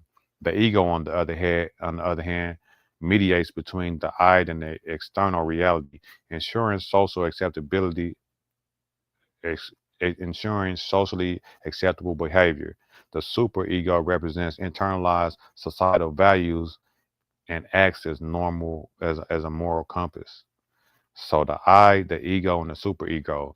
The I represents primal instincts and desires seeking immediate gratification. So the I is the primitive part of the self, right? The ego, on the other hand, mediates between the I and the external reality. So the ego is like the middle ground, right? So you have a higher and a lower self, and then you got an ego. That's what it's trying to sound like. What it's trying to say to me. The ego, on the other hand, mediates between the I and the external reality, ensuring social acceptable behavior. The superego represents internalized social values, societal values, and acts as a moral compass. In contrast, Jung introduces theory of personality, which includes the ego, personal unconscious, and the collective unconscious. While the ego serves as a conscious sense of self, the personal unconscious contains repressed thoughts and memories unique to an individual. The collective unconscious, unlike Freud's model, plays a significant role in Jung's theories, representing universal archetypes and collective human experiences.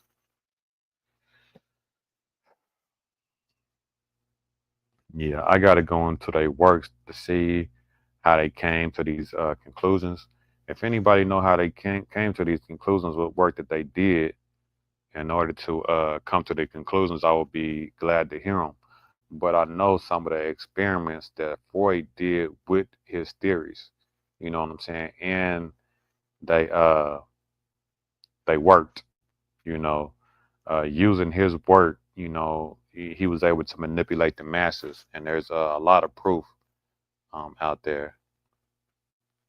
You know, so what about psychoanalytic? I think this is played out. I don't think this is prominent anymore, the psychoanalytic method. You know, I think this is something they used to do like, back in the day, but I don't think psychologists put a lot of value on this anymore.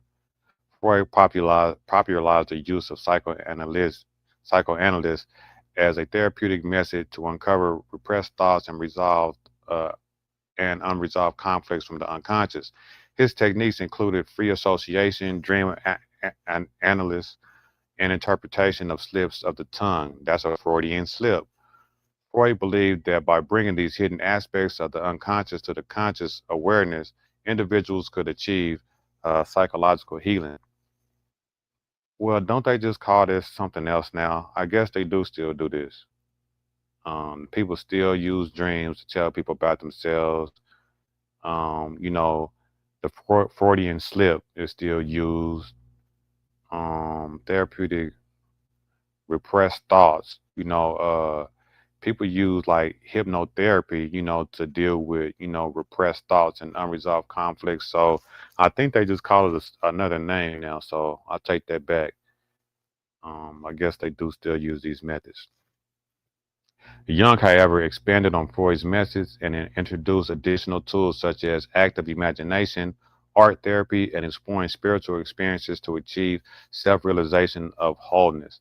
Now, I wonder what that means exploring spiritual experiences to achieve self realizations of wholeness. Exploring spiritual experiences to achieve self realization and wholeness. How the hell do you do that in science and psychology? And yeah, I wonder what that means in real life. Spiritual. I don't even know how you can use spiritual inside of scientific jargon. Like, how does that? I don't know. Maybe we can look that up. Jung's approach went beyond solely understanding the past and aimed at integrating various aspects of the psyche to foster personal growth and meaningful transformation. Hmm. In conclusion, while both Freud and Jung played pivotal roles in shaping the field of psychoanalysis, their approaches possess distinct differences. Freud's emphasis on the unconscious, sexuality, and aggression contrasts with Jung's focus on the collective unconscious, spirituality, and the quest for personal meaning. Understanding these nuanced differences help us appreciate the diverse perspectives that enrich our understanding of the human psyche, fostering a deep appreciation of the complexity of human experience. Well, what you guys think?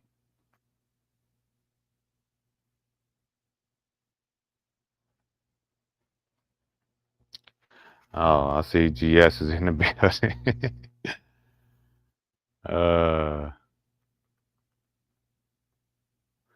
anyhow, so we just going over some of Freud's and Jung's theories and trying to contrast them. And you know, I'm a fan of both, but I think I like Jung more. But I want to know what they mean when they talk about spiritual aspects in psychology. You know what I mean? How the hell does that work? Jung explored the spiritual aspect in psychology. I would like to see an example. So let's do a wiki on Jung, and let's see if we can find a link to what they would call some type of spiritual experiment in psychology. How do you experiment or investigate the spiritual in psychology? Is the inquiry right now? All right. Was this psychotherapist, a psychologist, psychiatrist who founded the School of Analytical Psychology, a prolific author, over 20 books, illustrator, and correspondent. Jung was a complex and convoluted academic best known for his concept of archetypes. I love his concept of archetypes. True or not, they work. Alongside contemporaries Freud and Adler, I'm not familiar with Adler. Jung became one of the most influential psychologists of the early 20th century and has fostered not only scholarship but also popular interest. Excuse me. Jung's work has been influential in fields of psychiatry, anthropology, archaeology, literature, philosophy, psychology, and religious studies. Here we go. Now let's look at some of Jung's work. Oh, is it gonna? No, we know what religious studies is. We want to know what Jung's work is in the religious studies and the spiritual aspect. Are y'all not interested in that? That would be interesting, right?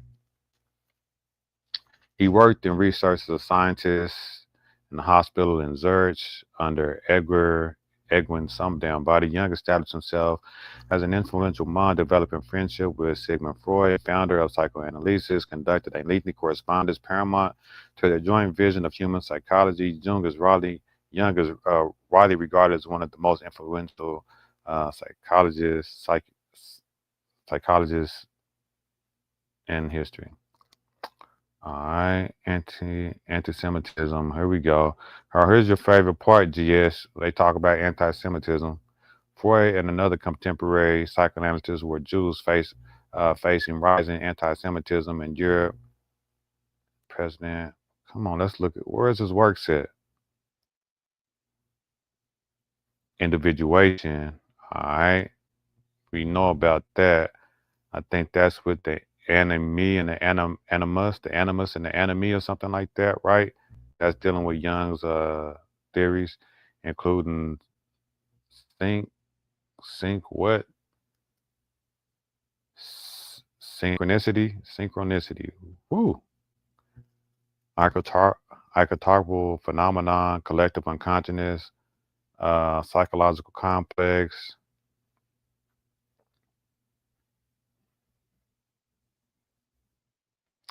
Okay, so I guess we're gonna have to Google it directly then. So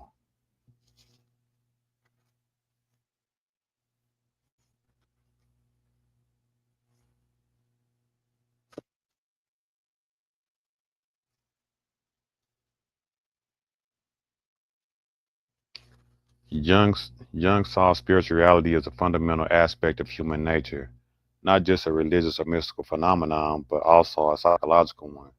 He believed that spiritual experiences, often expressed through symbols and archetypes, are crucial for the individuation and personal growth. Jung emphasized the importance of integrating the unconscious, including the spiritual content, to achieve wholeness and meaning of life.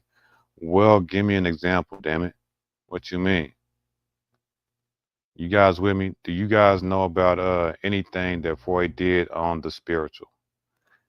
Uh, just came back to check it out. Let me see. What you talking about, Dom? Let's see.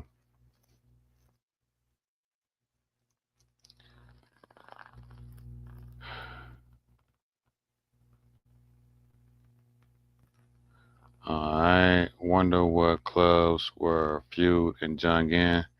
Yeah, you mean when you say what clubs, when you mean like secret society types, you think they were like Rosicrucians or Freemasons or something like that? I don't doubt it. It seemed like all the prominent men of the past that was in the high sciences was in some type of like secret society club or something like that. So yeah, I'm sure they were. That's a good question, and I wonder why that is too. Um, the spiritual aspects. The spiritual aspects of something refers to its deeper, non-physical, or transcendent qualities. It encompasses the search for meaning, purpose, and connection to something beyond the material world. So I want to do a show on that, right? Because I will accept that spiritual I will accept that spiritual definition, right? That definition of spirituality I can deal with. You know what I'm saying? Um, and I do think it's the same, right? Because you can speak of the spiritual and not necessarily be talking about the religious. Like anything in the abstract, if you ask me, in my opinion, could be seen as spiritual, right? The things that are not material. And I think that's really what it is, but we have bogged it down and put our own, like meanings on top of this type of stuff. So yeah, if that's the case, then I definitely agree, right? Uh, this can involve beliefs, values, and experiences related to faith, religion, or personal growth. I can dig that. I can accept that.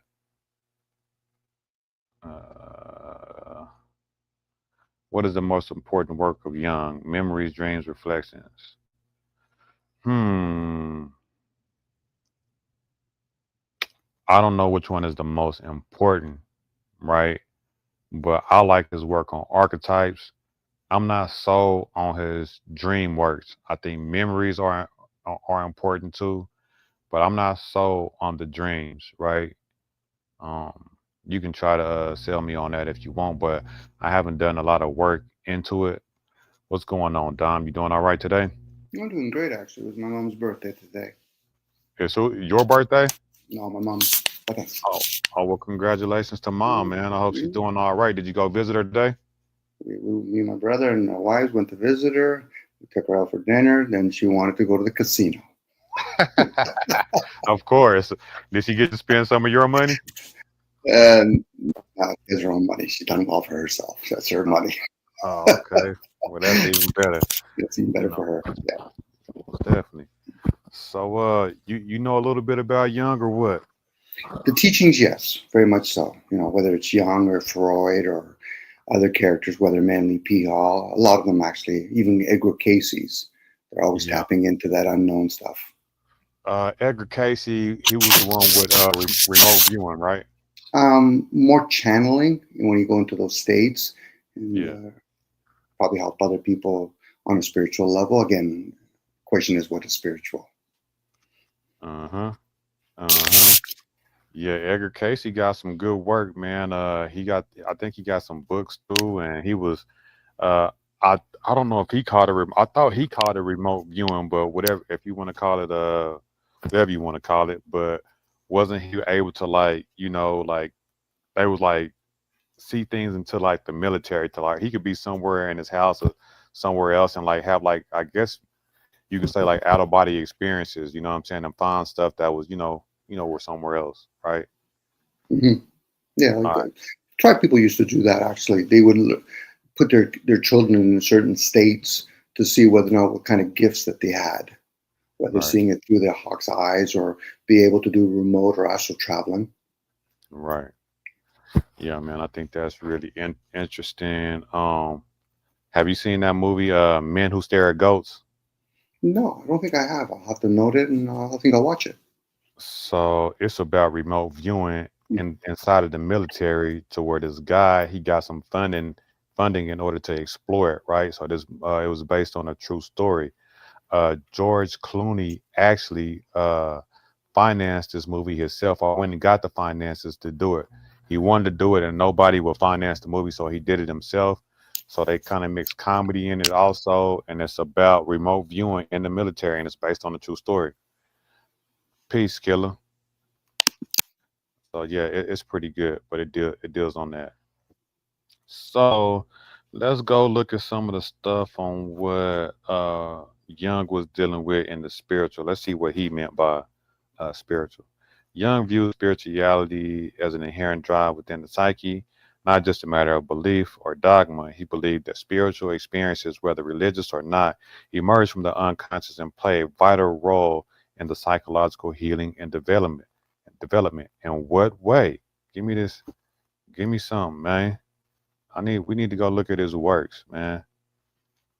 Give me I don't want okay, there's something from Oxford. Spiritual aspects of Jungian analytical psychology individuation. There we go. 19 aspects of Jungian analytical psychology. Should we read the abstract? Let's read the abstract. This chapter includes a brief description of the life and work of Carl Jung, MD, with particular attention to his personal experiences of the objective psyche and its articulation into theoretical framework. Special emphasis. No, it's just going to just do that. So I think it's the dream stuff, probably the dream stuff, the memory stuff. I think he's considering that spiritual, which I wouldn't argue. I would take that definition over religious, and he's saying that's how it's manifesting into the religious aspect of it. What it sounds like. So what did Jung say about Jung, the spiritual master? Let's see what this is. Okay, this is Jung, the spiritual master, and it says Jung wrote, "Your vision will become clearer only when you look into your heart. Who looks outside dreams, who looks inside awakes. Who looks outside dreams, who looks inside awakes." That's nice. What do we see when we look inside? We discover our collection into the universe. We discover our connection into the universe, our higher powers, as Jung's put it. And each of us, there is another whom we do not know. Yet, when my life finally fell apart due to previously undiagnosed mental illness a few years ago, I found great solace from despair and discomfort in the writings of Carl Jung. Man, listen, I do not want to know what you think about his work. I want to know what he did in his work or what he said in his work. Carl Jung is undoubtedly one of the most important, exciting, influential figures. Carl Jung had an insatiable curiosity as a polymath. Man, we're not doing this. I need the man's work.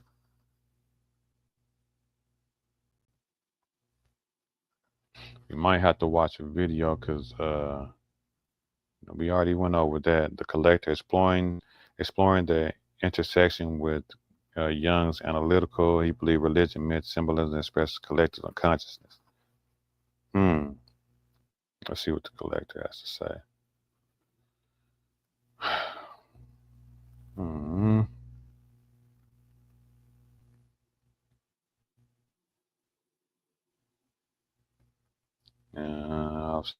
Interest first point. Okay. At the center of Jung's theory is the idea of the psyche, total personality. This includes all behaviors, thoughts, emotions, and so on. Jung identifies three main parts to the system: the ego, the personal unconscious, and the collective unconscious. Aspects of Jung's theory include the collective consciousness, which contains archetypes everyone inherits. These archetypes create instinctual patterns found in art, literature, and dreams. Example includes hero, the mother, and the shadow, symbols for important human experience or emotions. So let's talk about that. So okay, they saying these things are spiritual forms. So could the religious aspect be determining his his thoughts to his theories, like his methods to his theories, how do we know that he is not influenced by the religious aspect and injecting into his theories? Um, how do we know which came first?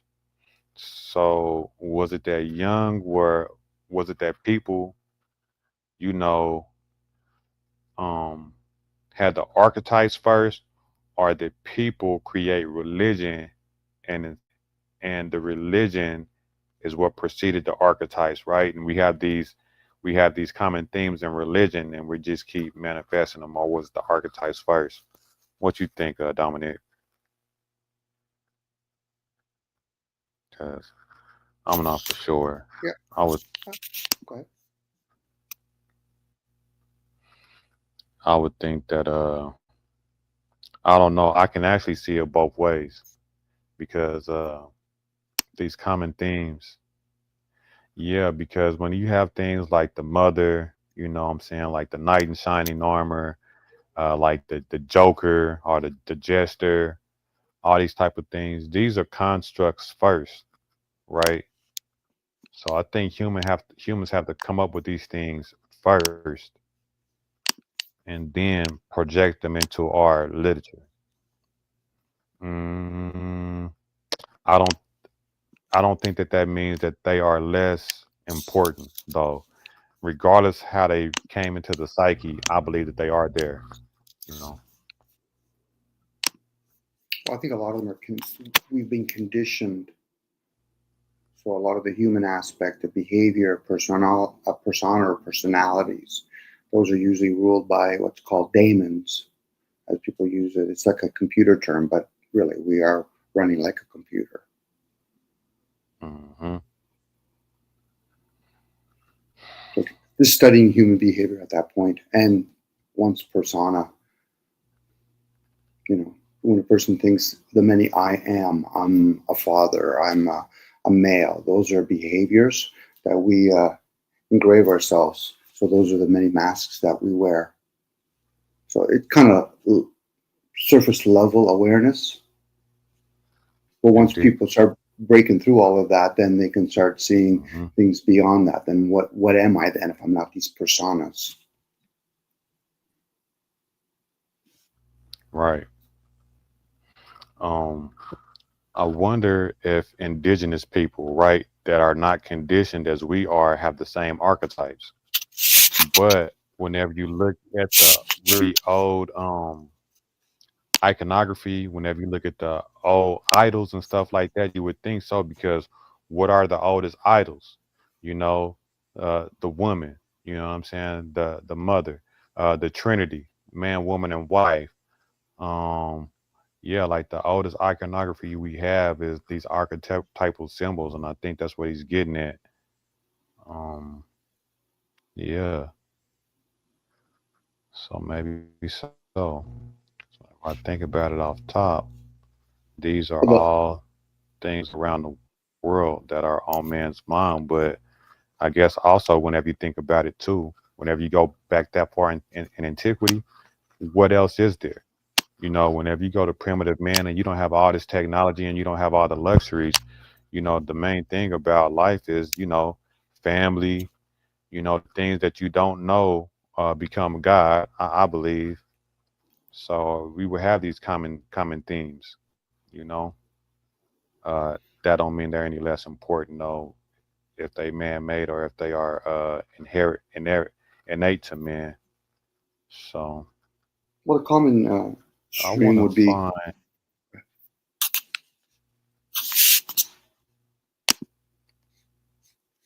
Say that again.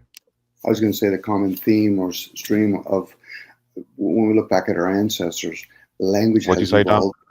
I was going to say, what, I don't know if you can hear me. Give me a second here. Yeah, I can hear you. Okay. So what I was saying All is right. the common theme that would have occurred would have been the evolution or devolution of language. So we're using a very meaningful Mm, language. So when I say I am, I'm using a language. Tribal people would have used either a grunt or something else. So they would have been closer to nature. Again, this is where we start anchoring ourselves with our language. You know, there's the thing, and then there's the way we describe those things. What and this is where occult comes in, what we describe things is what would be called spiritual. It's unknown, and we're using something to describe the known. So when I say the word tree, there's a sound and frequency to that. And it's way different than, let's say, I was speaking in Greek or Sanskrit or Hebrew. So once people start becoming aware of that, then they'll understand what it means when we're talking spiritual. It's Right. like black and white, the unknown to the known. So things that we see with our senses is the known, but we don't see air, but we give a word to it. In old ancient times, they wouldn't have used the word air. It's like they don't describe what we call the sun in this age. It would have been called something else, and probably with a different language. And those languages all shift. So again, this is how we get enslaved by the language. Hey, we'll get a tribal people, and then we'll impregnate each other back and forth, and we'll get them at a very young age and teach them our language. I'm not saying my language, but that language. And then we become enslaved. That's why when people talk about English, what's the meaning to it? Not the comprehension to it. What's the healing of it? What's the meaning of it? And knowing English, you can use many different words to describe the same thing. True. And it gets very confusing, especially when somebody is very intuitive, but it favors maybe somebody scholarly or very scribey, where they scribe things. I said, okay, so how do you scribe? Do you scribe with your right hand, your left hand? Do you do it from left to right? All of that is entrainment. So we've been conditioned, and we're trying to understand while we're being conditioned how to see it. And when I say see it, I'm not talking with our eyes. I'm talking about that eye. Hence Right. the concept of eye of the beholder, or Plato's cave. Once you become aware of the light, then you realize you're always looking from the darkness. This is where Jung talks about the shadow self. The shadow comes from the light, not from the darkness. And once people grasp that, so that resonates with me. So again, this is where people talk about when a cult, and there's a lot of people that have talked about this, A.P. Blavatsky, Alice Bailey, Steiner. Jungian is just the one that they pushed in the forefront. Mm-hmm. Yeah. Yeah, I'm familiar. Yeah, language is tricky. I agree. And frequency is tricky also. Whenever you talk about language, and I think about, about things having because you made a distinction between the thing and what we call the thing, the label that we place on it. I don't know how much significance that holds, right? But we do know that words have power. Now, how much power, I don't know. But here's the thing with language, right? Like you said, there is something that exists in nature that's called a tree. And every culture has a label for that thing that we call a tree. I don't think none of them is right. You know what I'm saying? None of them have the objective truth. Like the tree has never told nobody what its title is, right? So I think any label is just as good as any other label whenever you're talking about languages and labels. Human language. Damn. It sounded like something just blew up around my house. I thought it was lightning or thunder, but it sounded like something blew up.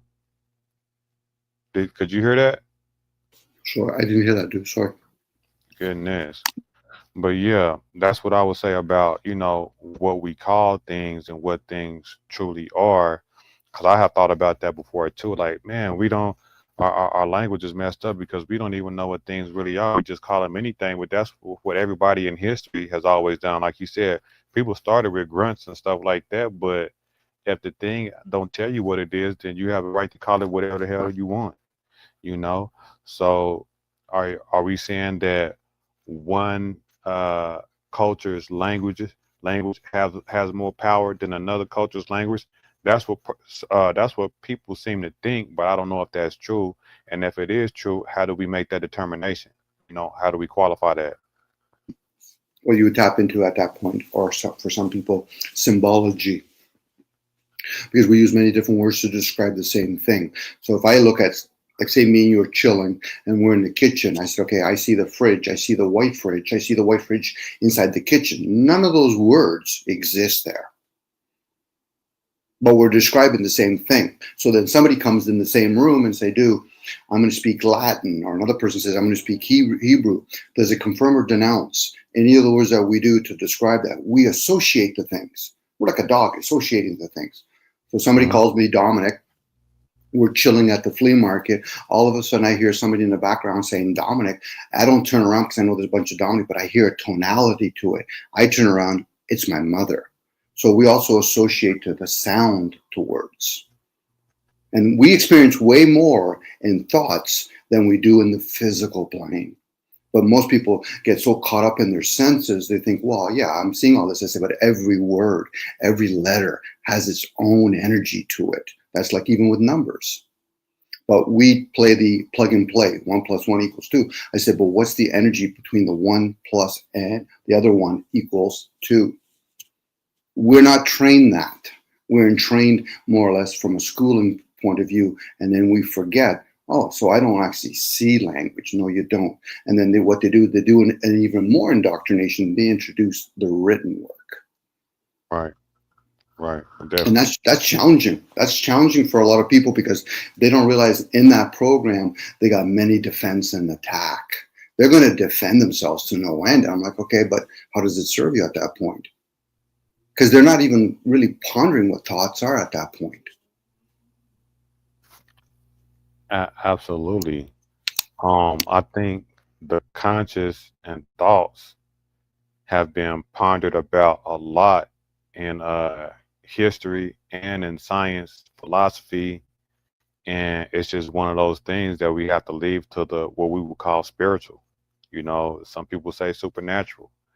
It's not something that we can put under a microscope and examine. It's people like me and you can just philosophize on it, but how we examine it, other than the dialogue between the both of us, I have no idea. You know, so it's one of those things that I just, leave up in the air because, uh, if you crack open the brain, you can't see a thought. If I speak it into the air, I can't see it, but we know that these sounds, that come from our thought, and then we, spit it out our mouth, we know that it has energy. And then they have done these experiments, recently with, with water, freezing different water and saying different stuff to it and see how the water looks under the microscope is different. I heard that will have some pseudoscientific stuff in it also, but I heard that, talking to plants, you could affect them in different ways. And also, whenever you scan people's brain and you're saying harsh words rather than happy words, your brain lights up in different ways. So we know there's significance to the thoughts, aka the words, aka the energy. But what exactly is beyond me? Well, this is where we're living in an age now where we're looking at people are talking in the backward part of religion so limited, but eventually we're going to be at that age where we're going to look at science and say that's very limiting. So now this is where philosophy, that's behind all the dogmas, is when you're philosophizing, you're doing the wise. That's wisdom. For most people, they're either in belief systems or they're in knowledge. They know of things, but they don't have discernment of those things.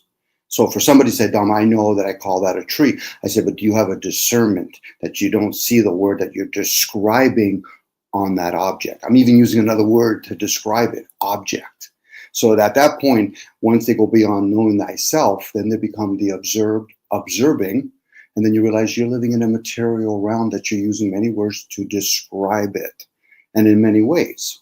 It's like when I say to somebody, how do you tell a blind person the color red? Only if a blind person says, what do you see as red? He goes, well, I see a red truck. I said, you've never seen the word truck, let alone red. So that person that thought they were saying they're blind. And when I say that, they're using their senses. And that's why they use the term 5 common senses, because people have just never been really informed more as a masses level how many senses we truly do have. Indeed. And, this is something that I realized, right? And I don't know if you realize it too, but can you hear your thoughts? No. That's not Not rhetorical. me, not me, but people might have a gift. It's like when some people play an instrument, they can see colors. But again, I don't have that gift. Like even with astral traveling, I don't have that gift. But I can respect enough that when somebody tells me that, that is possible. No, no, no. Yeah, I heard what you're saying, but when I'm saying like your conscious, right? Hmm. Whenever you have that internal dialogue, do Hmm. you hear your internal do you have an No, internal dialogue? no, I don't. Well, I have an internal dialogue, yes, but do I actually hear thoughts? No, I personally don't hear thoughts. Right, right. Well, that is a that is a misconception in our language because you are smart enough to know that you can't hear your internal dialogue, Mm. right? Then the internal dialogue that we have within ourselves is not sound. You know, it's not coming in through our ears, right? It's actually coming from somewhere else, and nobody knows where it's coming Hmm. from. And when I tell most people that, it kind of blows their mind. It's like, and I say, right, I am not hearing anything because to hear implies sound, right? And sound is from the exterior coming into your ears, hitting your eardrum, and hitting your brain. But your thoughts that you hear, your internal dialogue, is not being manifested that way. And we don't know how we quote unquote hear our thoughts, but they are audible in our head, but it's not sound, which is crazy. I'm more of a visual person, but then there is people, you got to take with a grain of salt, that when they call them like schizophreniacs, for example, they say Right. they hear things, they hear Right. chatters, and I can't tell them either one way or the other. But I know for myself, I can visualize certain things. Now, whether or not it's a thought, and then I bring it into my conscious state, and then I visualize it. And then there's other people, they don't have that ability. They might have something else. Some people can play with numbers in their heads, or they can phonetically sound something out. Right. Some people don't even have, they say that they don't have internal dialogues. Like they can't, Hmm. like even when they read to themselves, they looking at the letters, but they don't have the dialogue, which I find strange because I'm like, how can you actually be reading if you're not, hearing the words? But I guess you can because even, whenever I'm looking at the letters like right now on the screen, you don't necessarily have to hear them in order to know what it says. You know what I mean? Hmm. But to not, hear it would just seem like it would be hard to remember. But I want to read this right quick. The Jungian interpretation, excuse me, the Jungian interpretation of religion, pioneered by Carl Jung and advanced by his followers, is an attempt to interpret religion in the light of Jungian psychology.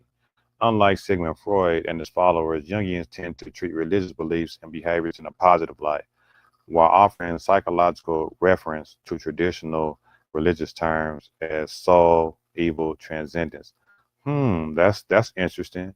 Jungians tend to treat religious beliefs and behaviors in a positive light while offering psychological reference to traditional religious terms like soul, evil, transcendence, sacred, and God, because beliefs do not have to be facts in order for people to hold them. The Jungian interpretation of religion has been and continues to be of interest to psychologists and theists. I like that term reference, uh, reference, or reference, reference. See, for me, dude, when I hear that, I play with words inside. So I hear the word positive. So positive to me is the masculine and its action. And then they're talking about the light. They're not talking about the unknown. So that would be the negative darkness. This is where the positive side is like a car battery. You need positive and you need negative, and you also need grounding.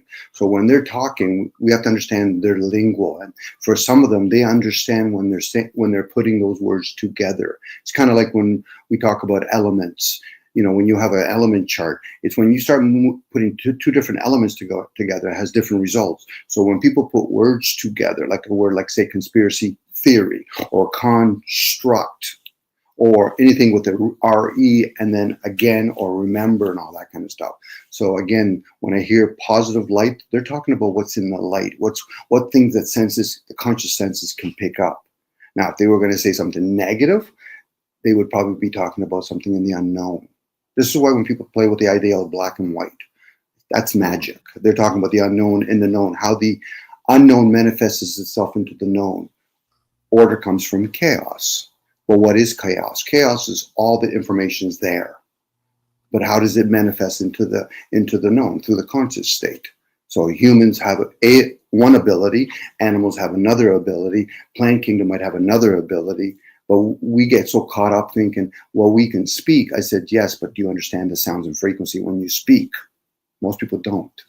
So we're already at a disadvantage when we're sharing with other people, because either A, they don't trust enough to realize we have mystics among us, we have shamans among us. These are people that have gifts, like a seer. Some people can foresee something and think about what they call astral traveling or it's astral traveling or remote viewing. That would be like a seer. Indeed. I do believe those things can exist. Have I ever experienced it? I haven't, but I don't discredit them and I don't count them out.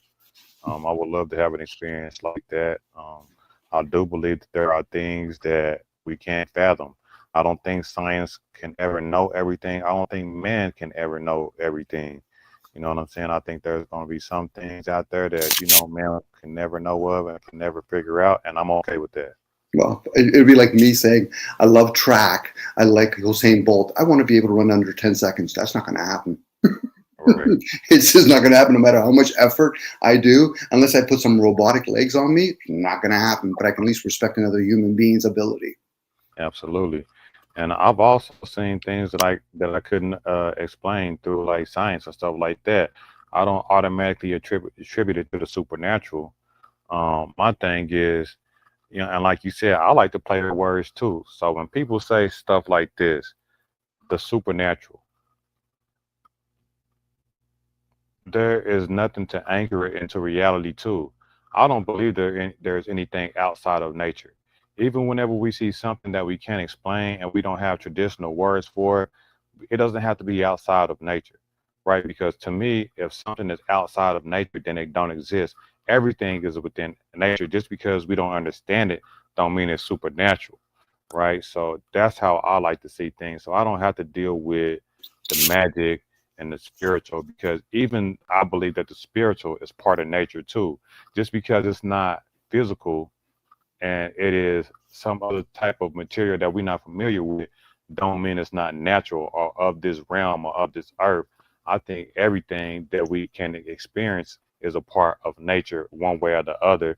It's just man thinks he's arrogant that he can understand and explain every aspect of nature. We can give a word to it. So I was going to say, we can give a word to it. So it would be more or less in nature. So for example, within nature, we have a thing called the breath of life. We don't see it. We breathe air, but we don't see it. But that is part of nature. Same with thoughts. We don't see it, but it's in nature. It's around us, in us, whatever. But for most people, they're going to say, okay, but I do see trees. Again, you're just seeing a lineal material experience. I see ocean. Once again, you're seeing a lineal material experience. You don't see ocean. You see something you describe as ocean. You don't see the sky. You see something, you describe it. So now, if we're going to talk about nature, then we say, okay, down here, everything is, we'll call it whether gravity or magnetic. I would lean more towards magnetic because gravity is still a theory. But at that point, I would turn around and say, okay, so are we going to assume that the sun and the moon is material? Because we create things like a balloon. A balloon does not stay up there that long. That those two things do. Are we going to say that the clouds that can come and go as they please? Well, we don't know that then. So at that point, we'll encompass all of that as nature. It's like when humans say things like the world's going to be destroyed. No, just what's called the dry land, the earth, maybe where we piss and shit will get destroyed. But the rest of it is too over-encompassing that humans just doesn't have a total grasp of it. And even the ones that do, the rest of us don't. Right. So at that point, nature's in harmony. That's why they use the word harmony, chi or whatever. But nature in itself is destructive and constructive. You'll have a hurricane, you'll have a tornado, then you have a nice body of water that's settling, but underneath the water, there's all kinds of stuff that's going on. But again, we're limited with our senses. For me, a lot of times I'm talking intuitive, so I'm talking beyond my senses because I realize my limitation of my senses. I wake up in the morning, I'm in my senses. I go to sleep, what am I playing with at that point? Mm-hmm. You know, it takes a lot of awareness, but it's more or less with that gut brain, because the upper brain, when it wakes up, is like, okay, I'm going to read everything scholarly. I said, yeah, there you go. You've been trained to read. Which way are you going to read it? Like a book, like a scroll, left to right to left, up or down or up. And at that point, a person will say, that's just way too much information. But yet, you're going to follow somebody saying scientifically. Now, I'm always the kind of character. I said, give me a name so I can play with that person. Because science is way over-encompassing. Same with like religion. Give me a name. What human being wants to take credit by saying there's a heaven or a hell? Especially when I say the word hello. Maybe we're already here. But then again, what would that be? Right. Yeah, man. Jung established a school of psychology that emphasizes the human quest for wholeness, which he defined as an integration of conscious and unconscious components of the psyche through a process called individuation. Through studying folklore, world mythologies, and dreams of his patients, Jung identified these components of the psyche as expressions of the instinctual patterns or archetypes. The role of the psychoanalyst in Jung and the Jungian approach is to assist the psychoanalyst of the dreams and symbols and prevent the patient from being overwhelmed by unconscious material or being cut off from the meaning offered by supernatural forces. Jungian analysts typically believe that the psyche is the source of healing and the divine toward individuation. Here's what we are going to do.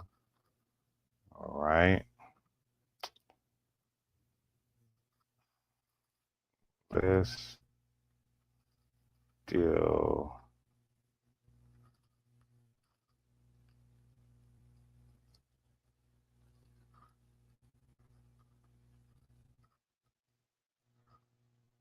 Let's do this.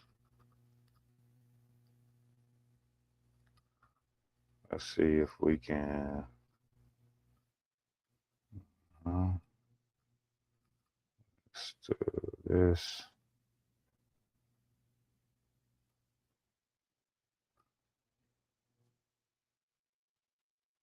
I wonder if we can find Jung interpreting dreams himself.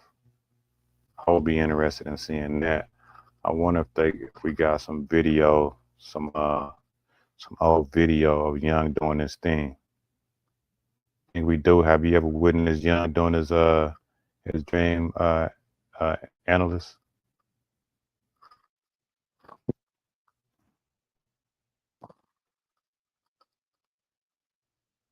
Because I have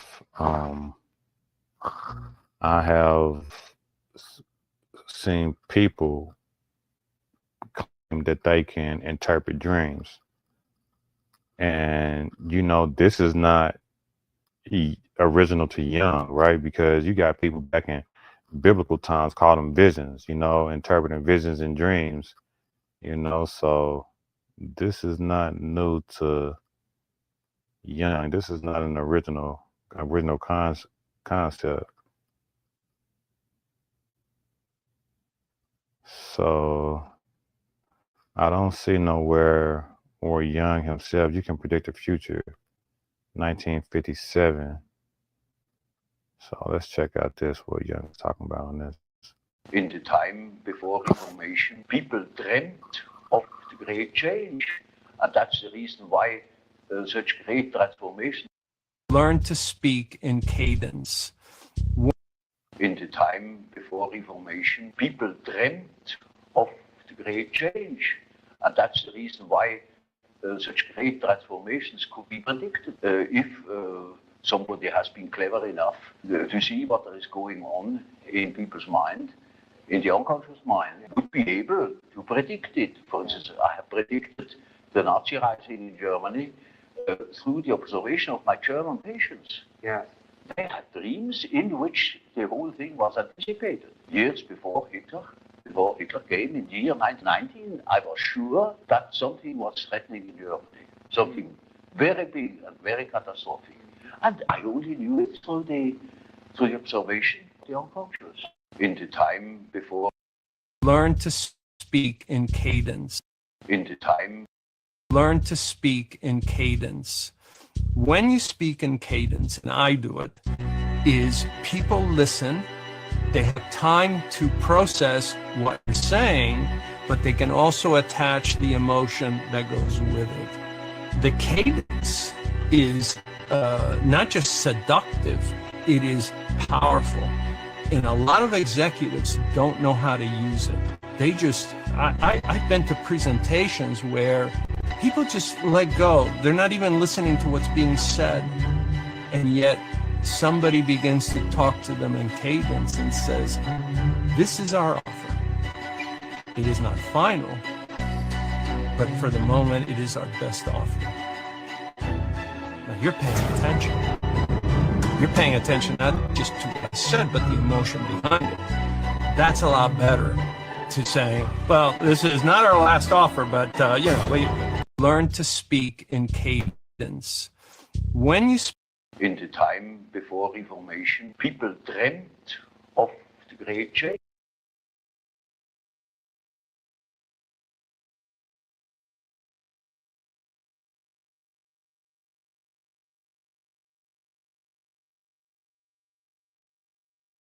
Let's see if we can find Jung reveals why someone always appears in your dreams. I mean, what kind of thing is that to say? Jung reveals why someone always appears in your dream. I just thought that's something that happens in dreams. You see, while I'm talking, I'm conscious of what I say, I'm conscious of myself, yet only to a certain extent. Quite a lot of things happen. For instance, I make gestures. I'm not conscious of them. They happen unconsciously. You can see them. Yes. I may say or use words, and I can't remember at all how to use those words, or even at the moment I'm not conscious of them. So any amount of unconscious things occur in my conscious condition. I'm never wholly conscious of myself. While I'm trying, for instance, to elaborate an argument, at the same time, there are unconscious processes that continue perhaps a dream which I had last night.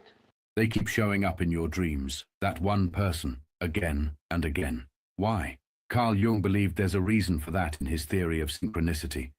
And no, it's not just about memory or obsession, it's a message from your unconscious, and maybe from something even bigger. In this video, we're diving into what that person truly represents. Why won't they go away? And how it is no coincidence at all. Once you see it, you can't unsee it. Let's begin with Carl Jung's realization about how dreams are not just random thoughts or leftover bits from your day. They are not noise, they are messages, and they come from a deep part of your mind called the unconscious. Carl Jung expressed this beautifully in his book, Collected Works Volume 10, Civilization.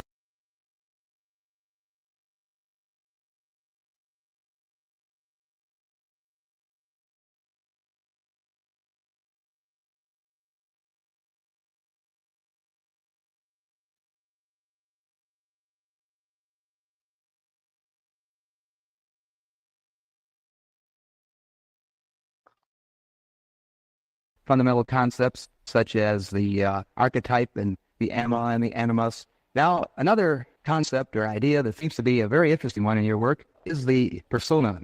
I wonder if you would mind telling us a little bit about how you construe this term persona. Well, this is a practical concept we need in elucidating people's relation. I noticed with my patients, particularly with people that are in public life, that they have a certain way of presenting themselves. For instance, take the doctor. He has a certain way. For instance, he has good bedside manners, and he behaves as one expects a doctor behaves. He may even identify himself with it and believe that he is what he appears to be. He must appear in a certain form, unless people don't believe that he's a doctor. And so when he's a professor, he's also supposed to behave in a certain way so that it is plausible that he is a poor person. So the persona is partially the result of the demands society has. And on the other side, it is a compromise with what one likes to be, or with what, or as one likes to appear. So, take, for instance, a parson. He also has his particular manner, and as corresponding to the general expectation, and he behaves also in another way, combined with persona that is forced upon him by society, in such a way that also his fiction of himself, his idea about himself, is more or less portrayed or represented. So the persona is a certain complicated system of behavior, which is partially dictated by society and partially dictated by the expectations or the wishes one nurtures one's heart. Now, this is not the real personality, in spite of the fact that people will assure that that is all quite real and quite honest, yet it is not. Now, such a... I think that's pretty deep. But the question is, to me, how can one ever really know that they are being themselves, right? Because, you know, you got yourself, you got your persona, and the way you want the world to perceive you. You know, can you ever truly be yourself? Because, you know, I guess whenever you stop trying to be perceived in a different, in a certain manner, then you're being yourself. But at the same time, you know, society expects, you know, you to be a certain way. So you're always going to be acting in some aspects, but I don't know. It's kind of hard. What it reminds me of is like, you know, the Buddhists. You know, they get reclusive and then they leave and they be by themselves, and you know, they try to find themselves, and they always, you know, they got a phrase called the middle way or the middle path, to where, you know, they just be themselves and they're always aware. They let things go straight through them. They're unbothered, you know, and they try to see the world for what it is. And to me, that's what it seems like he's trying to express, just in different language. To me, it's the same in principle. The same in principle. Performance, or say, yeah, the performance of the persona is quite all right, as long as you know that you are not identical with the way in which you appear. But if you are unconscious of this fact, then you get into sometimes very disagreeable conflicts. Namely, people can't help noticing that at home, for instance, you are quite different from what you appear to. I think I get in trouble in the world with this, people's perception of me and how they believe that I'm supposed to act and how I act. And also, I don't speak traditionally, like how you say, Dom, with the language. With the language, we have these, what do you call it? We have these, I don't want to say traditions, but we have these ways of speaking, like small talk and stuff. We have these ways in which we are programmed to talk to one another, and it's so programmed, right? And if you don't follow that program, you can throw people off and they will feel some type of way towards you. You know what I'm saying? So, you know, even whenever you like, hi, you doing okay? Yeah, I'm doing all right. If you skip past the pleasantries and just get straight to the point, people will think that it's something wrong with you. No, I'm just trying to skip through the fluff and just get to the things, but that'll put people off. Go ahead, No, Don. it sucks to be them at that point. So I'm going to use the word, because you just said the word program. So now I'm going to change it every time I use the word self. Know thyself. Know thy program. Aware of self. Aware of program. This is why when monks, they're learning about the middle path as the observer, because once they realize all their attachment with the mind. So when people say self-aware, program aware, opposed to aware of the program. So be honest with the self. Be honest with the self. We're not the self. Be honest with the program. It's always program. Being the program. I'm a being having a human experience.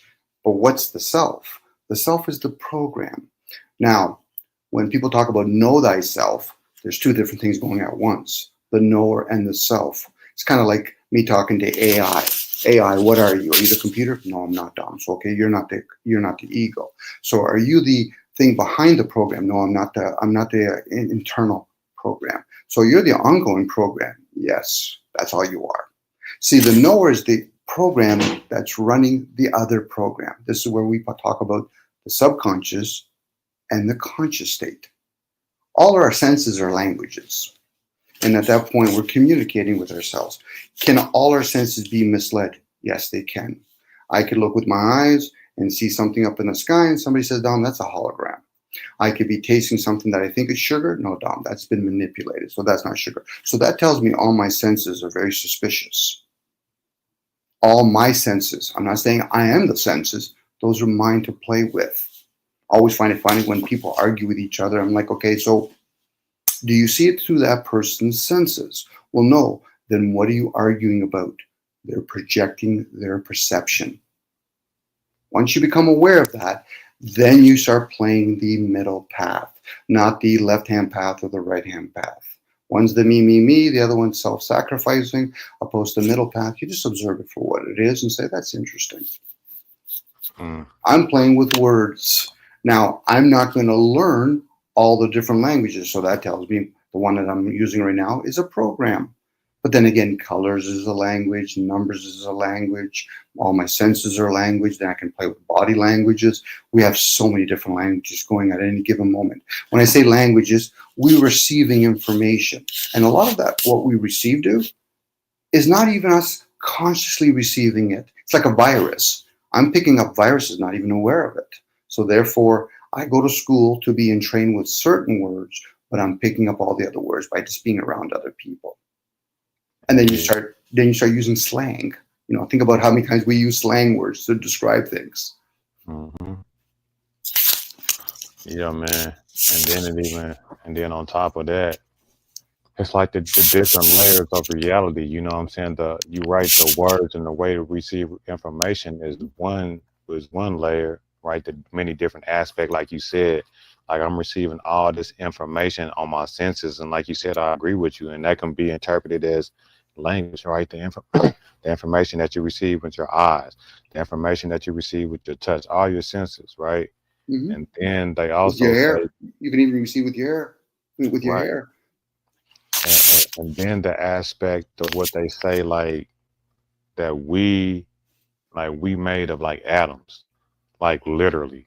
And that kind of is baffling to me because they say that like our makeup is just like an accumulation of trillions upon trillions of atoms. Mm-hmm. So we aren't even as material as we think that we are. You know what I'm saying? They say that the atoms that make us, they're not even touching each other. You know what I'm saying? There is energy between the atoms. You know what I'm saying? And then the atoms that make us up and the atoms that make the floor up or the wall up, it's the same atoms. You know what I'm saying? In theory, you know, everything is made up of the same things, and they're repelling against each other. So whenever I even look at it, even on that aspect, it's just like, what is real? You know what I'm saying? Am I my senses? Am I atoms? Am I my flesh and blood? Am I my mind?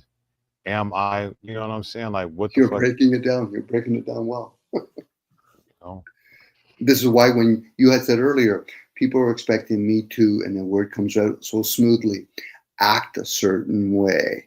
Oh, so I'm acting. I'm in the world of stage and I'm acting. Oh, okay. So fact, practical, action, actually. Why do we have the word act in many words in the English language? Because we're acting. That's not who we are. Give me a script to read. It's like when people say, when they say express, well, I have to express an emotion. So I'm not really seeing the energy in motion. No, you're not. So then what do I call anger? You usually basing on its side effect. I think it's very erroneous when people say cause and effect. We're living in the effect and side effect realm because I don't know where language comes from. I don't. I could ask all my buddies, and I have, just out of pure giggles and kicks. So who invented all the alchemy of language? People will tell me the evolution. I said, but who gave it to us? Right. I don't think it's even a human origin at that point. I don't know. I think because, like you said, you know, at one point in time, humans grunted. You know what I'm saying? And we know this, and we can look at indigenous tribes and see this. So I think man could have acquired it. As a matter of fact, I do think man acquired it, taught himself, you know, because we don't give ourselves enough credit. Whenever we think that, whenever you know that man has been around for, you know, 200,000 years, we have had enough time to figure some shit out. You know what I'm saying? But it's hard for us in the present to fathom that much of time. You know what I'm saying? And then a lot of it, most of the time, man have existed on the earth was prehistoric. And what I mean by that is pre-written language. You know what I'm saying? So we don't have a record of it, but there's a whole time to where man was running around doing shit that we don't have a fucking record of. And they was speaking primitive language, and we'll never know what was going on. And go ahead. I was going to say, then I would have to present, if those characters ever existed, Buddha or Jesus, and said, here's a Wi-Fi, here's a car. Did your ancestors ever see this material before? Well, not really. So then are we talking about evolution, or are we talking about something that's always interfering with the human race? Yeah. You know, because really, I could talk to my buddies and say, you see this drone, man? Where do you think you got the technology to be able to actually, you know, play around with Wi-Fi? You know, now, I know I'm with the common folks. No, I'm not trying to insult ourselves, but even if I talk to a scientist, I said, okay, so let me understand this. You invented language? Well, no, Dom. So you're just using it. So it's plug and play at that point. They tell us a story based on even the written work. I personally think if we had this technology we have today, back in the day when they had the written work, they wouldn't have done the written work. It's too cumbersome. You know, unless we all learn all the different languages. I learned how to do Asian writing. I learned how to do Sanskrit writing and all that kind of stuff. But we don't. So each generation, we have to have groups of people in different parts of the world, or in this case, the Earth's surface, and basically learn different types of languages. Well, then, therefore, we should be able to explain how the language came to be. No, we don't. We tell stories, and then we use the word evolution, or they say things like the Big Bang Theory. I said, so a car just showed up. No, it evolved. But especially when people start looking at nature and man-made stuff, they're two different things. What we create or what we make are angles. What nature is curve. So at that point, there's two different species here. Mm-hmm. And forget about the fact that we have an animal kingdom, a plant kingdom. That's not human origin at all. Now, is there something that's maybe why we're called human beings? Could we have two species that spliced together? I play that game, but a lot of people say, no, Dom, I don't. I said, well, then you're just going to tell me what the 1 or 2 degrees you got from university? Right. Tell me when you're done, because I'm speculating. And No, that's all plausible to me. And those things seem. I don't think that's any more extreme than a God dropping man on earth as a whole being already knowing shit. You know True. what I'm saying? I'm with you. I give just as much validity as that, as we coming from somewhere else, or aliens is the same validity that I put on a supernatural, all-knowing, all-powerful, all-being God. It could be. And this is where we get fundamentalist science people, or people that defend it. I said, you're too fundamentalist, you're too rigid. You know, and especially when people can't explain what's the sun and the moon, especially if I start talking to AI and then it starts telling me about, well, Saturn's made out of this substance. I said, has any human ever gone there and come back? Well, no. The only thing they could tell me is, well, they create something here and they use microscopes and they just make speculations. Because unless somebody say, listen, Dom, I just came back from the moon. I came from Saturn. This is what the material is. I'm like, well, oh, okay. And then I would have to trust that person, not because I've actually been there. But when somebody just tells me they use a microscope to tell me what certain other kinds of realms, or in this case, these spheres are, that's a speculation. No, for sure. Yeah. Again, that's just my view, and I'm okay with it because I realize I'm not going to write a book on this because we already have too many people writing stories. No, no, I definitely know what you mean. Just having to trust, people with history, man, and humans, we make mistakes, and then you have sinister people also. So, I understand what you mean. I have a hard time just trusting people too, just like in anthropology. You know what I'm saying? I don't know if you're familiar with the Piltdown man, right? Where they was trying to explain evolution, and then it earnest these anthropologists to start making these false fossil records in order to manifest the theory of evolution. So there was a lot of false fossils, man-made fossils found in the fossil record because people was just trying to get paid and become famous. Oh yeah, they're getting So funding. Yeah, it's like saying, "Me, you just found a little bone. Let's construct a big dinosaur." right, and they do. Same thing with the men too. They'll find a pinky, a pinky bone of a man and construct a whole man and say it was this type of man and lived at this time and ate this type of food. And you be like, what the fuck? And this is the kind of car he drove too. All right. Yeah, it gets out there. Continue if To you be don't in mind. public. And people who don't know it, they stumble over it in the end. If they deny that they are like that, but they are like that, they are it, and then you don't know now which is the real man. Is he the man as he is at home or in intimate relations, or is he the man that appears in public? It is a question of Jekyll and Hyde. Occasionally there is such a difference that you would almost be able to speak of double personality. And the more that is pronounced, the more people are neurotic. They get neurotic because they have two different ways. They contradict themselves all the time. And there's as much as they are unconscious of themselves. But they don't know it. They think they're all one. Everybody sees that they are two. And some know him only from one side, some others know him only from the other side. And then there are situations that clash, because if the way you are creates certain situations with people in your relations, and these two situations don't chime in, they are just dissonance. And the more that is the case, the more the people are neurotic. Actually, we say that the individual may even have more than two personas. I mean, it can't afford it very well to play more than two roles. But there are cases, for instance, where people have up to 5 different personalities in cases of dissociation of personality, where, for instance, the one person, say, call it person A, doesn't know of the existence of the person B, but B knows of A. Or there may be a third personality, That's scary right there. the C, that doesn't know of the two others. There are such cases in literature, but they are rare. Very ordinary cases, it's just an ordinary dissociation of a personality. One calls that a systematic dissociation, in contradistinction to the chaotic or unsystematic dissociation you find in schizophrenia. What is the difference between the term ego as you see it and the term will? You see, the ego is supposed to be the representative of the real person. For instance, in the case where B knows of A, but A doesn't know of B, Yes. in that case, one would say the ego is more on the side of C. Yes. Because the ego So if we take what Jung is saying as the truth, right? The ego is the representation, is the representative of the person, right? I wonder how many people have ever met the real person, right? Am I talking to the real Dom, or am I talking to Dom's representative? Are you talking to the real dude? You know what I'm saying? How many people are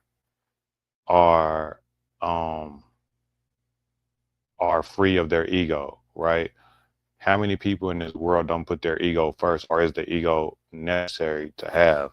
I know the ego is useful, but I'm saying, do we always have to put the ego out front? Are there people who don't lead with their ego? I like to say that I'm one of them, but I doubt it. You know what I'm saying? And then we have like when you go to work, a lot of people are two different people in that aspect.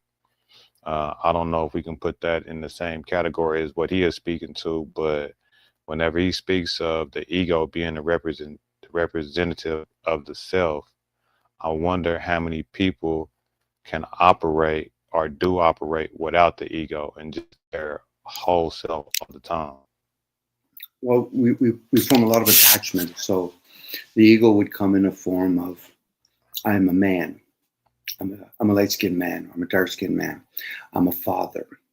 I'm an electrician. I'm a plumber. Any I am, and then whatever you want to fill in is another persona. So you hear actors talking in third person. So they have their stage name, and then they have that other name that they identify with. My name could be Brad Pitt, but meanwhile he has another alias name. People that go online and then decide to have an avatar as a name, they put on another persona. Those are all personas. We're I wearing agree. we're I wearing agree, so many masks. but as the question is, have you ever met somebody that was stripped of all of them, that was removed from all of them? Even if they came to you and say, "Hey, I'm such and such," you know what I'm saying? You know, you have to be able to move through the world and kind of play the game to a certain extent in order to have constructive communication. But my question to you is, you know, how many people do you think are really out there moving around without an ego, a representative of their true self? Well, there is that erroneous view that people think you should kill it. No, you should be aware of it. Be in the world, but not of it. Be in the vessel, but not of it. See, for a lot of people think they actually take on those characters and then they forget. And then what they do is they think that's what they are. And then they're not challenged them. I said, okay, so if you're the body, who runs it when you go to sleep? You know, like who's running it right now? Like we have so many liquids in our body, you know, and why would you have a parasite that can overtake it? So at that point, the body is its own consciousness. If people understand body consciousness. Now, some people don't have that ability. They really just don't know how to separate and communicate with the body. And then there's the mental and emotional part of us. This is why it's called three-dimensional beings. So we get to play those parts. I use the word play. Other people might call it a trap, teaching, whatever. It's when you Do you believe that there are people, a significant amount of people who are free of the ego? I don't think well, I know from myself on my ego, but I'm not free of it. I got to participate. If not, I'm going to be in the meat suit. I can call it whatever I want.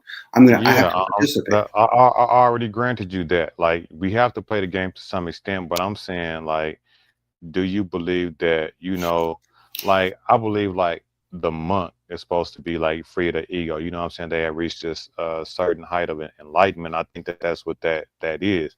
But I'm just saying, everyday people like me and you, how many people are free from their ego, even though they have to use it in order to effectively communicate with the world, because, you know, everybody's playing the game. But do you believe that there are people who are free of their ego, even though they have to use it sometimes? Well, I try not to get caught up in the belief systems, but so for my knowledge, and I even have discernment of it, to have enlightenment, you would actually have to have the ego.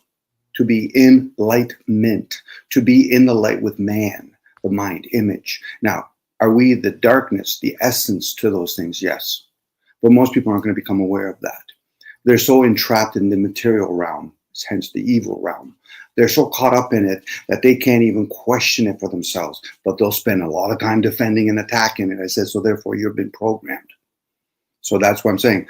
The enlightenment, as the Buddhists supposedly talked about, he had to have many reincarnation because he had a lot of attachment. Think about the word mint.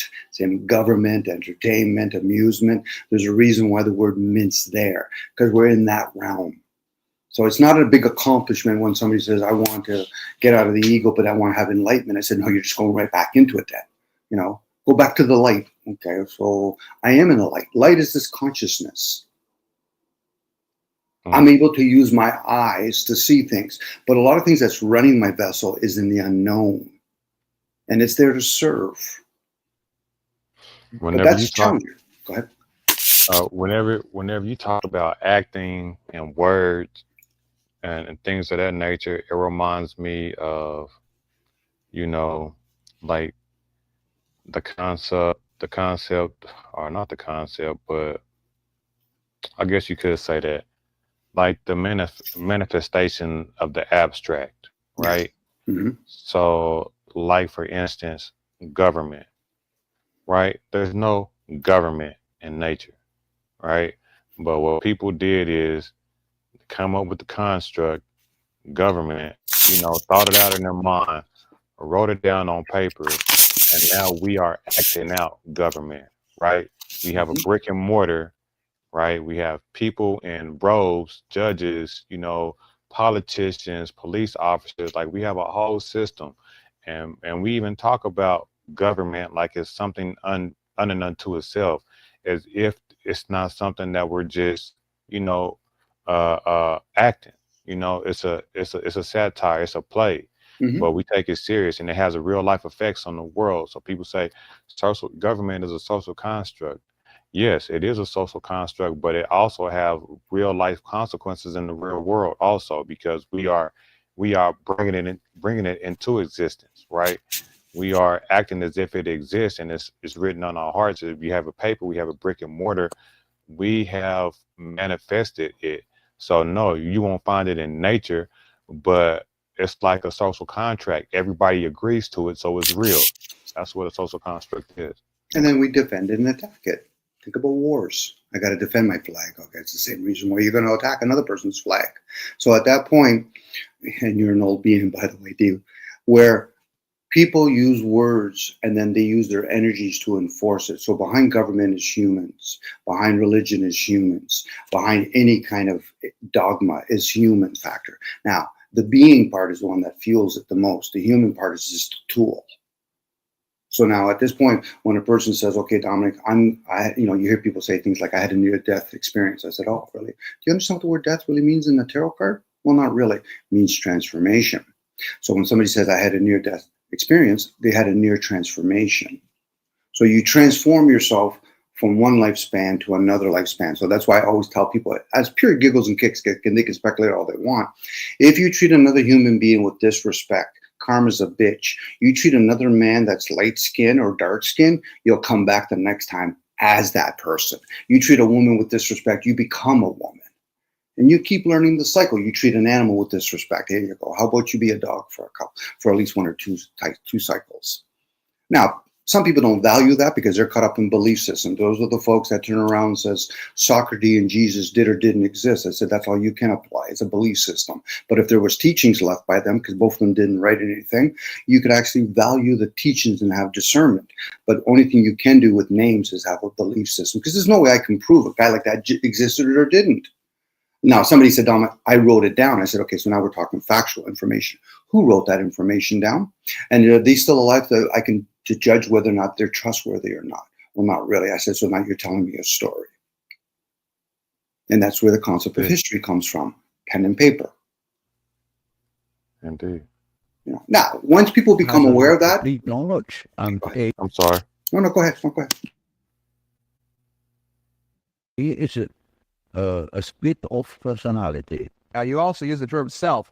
Would this have a different meaning when you say ego or? Yes.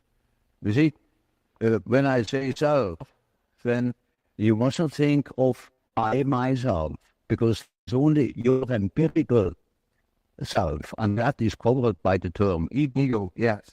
But when it is matter of the self, then it is matter of a personality that is more complete than the ego, because the ego is only consists of what you are conscious of. Yes. What you know to be yourself. Yeah. For instance, in our example, B that knows A, and A doesn't know B. B is relatively in the position of the self.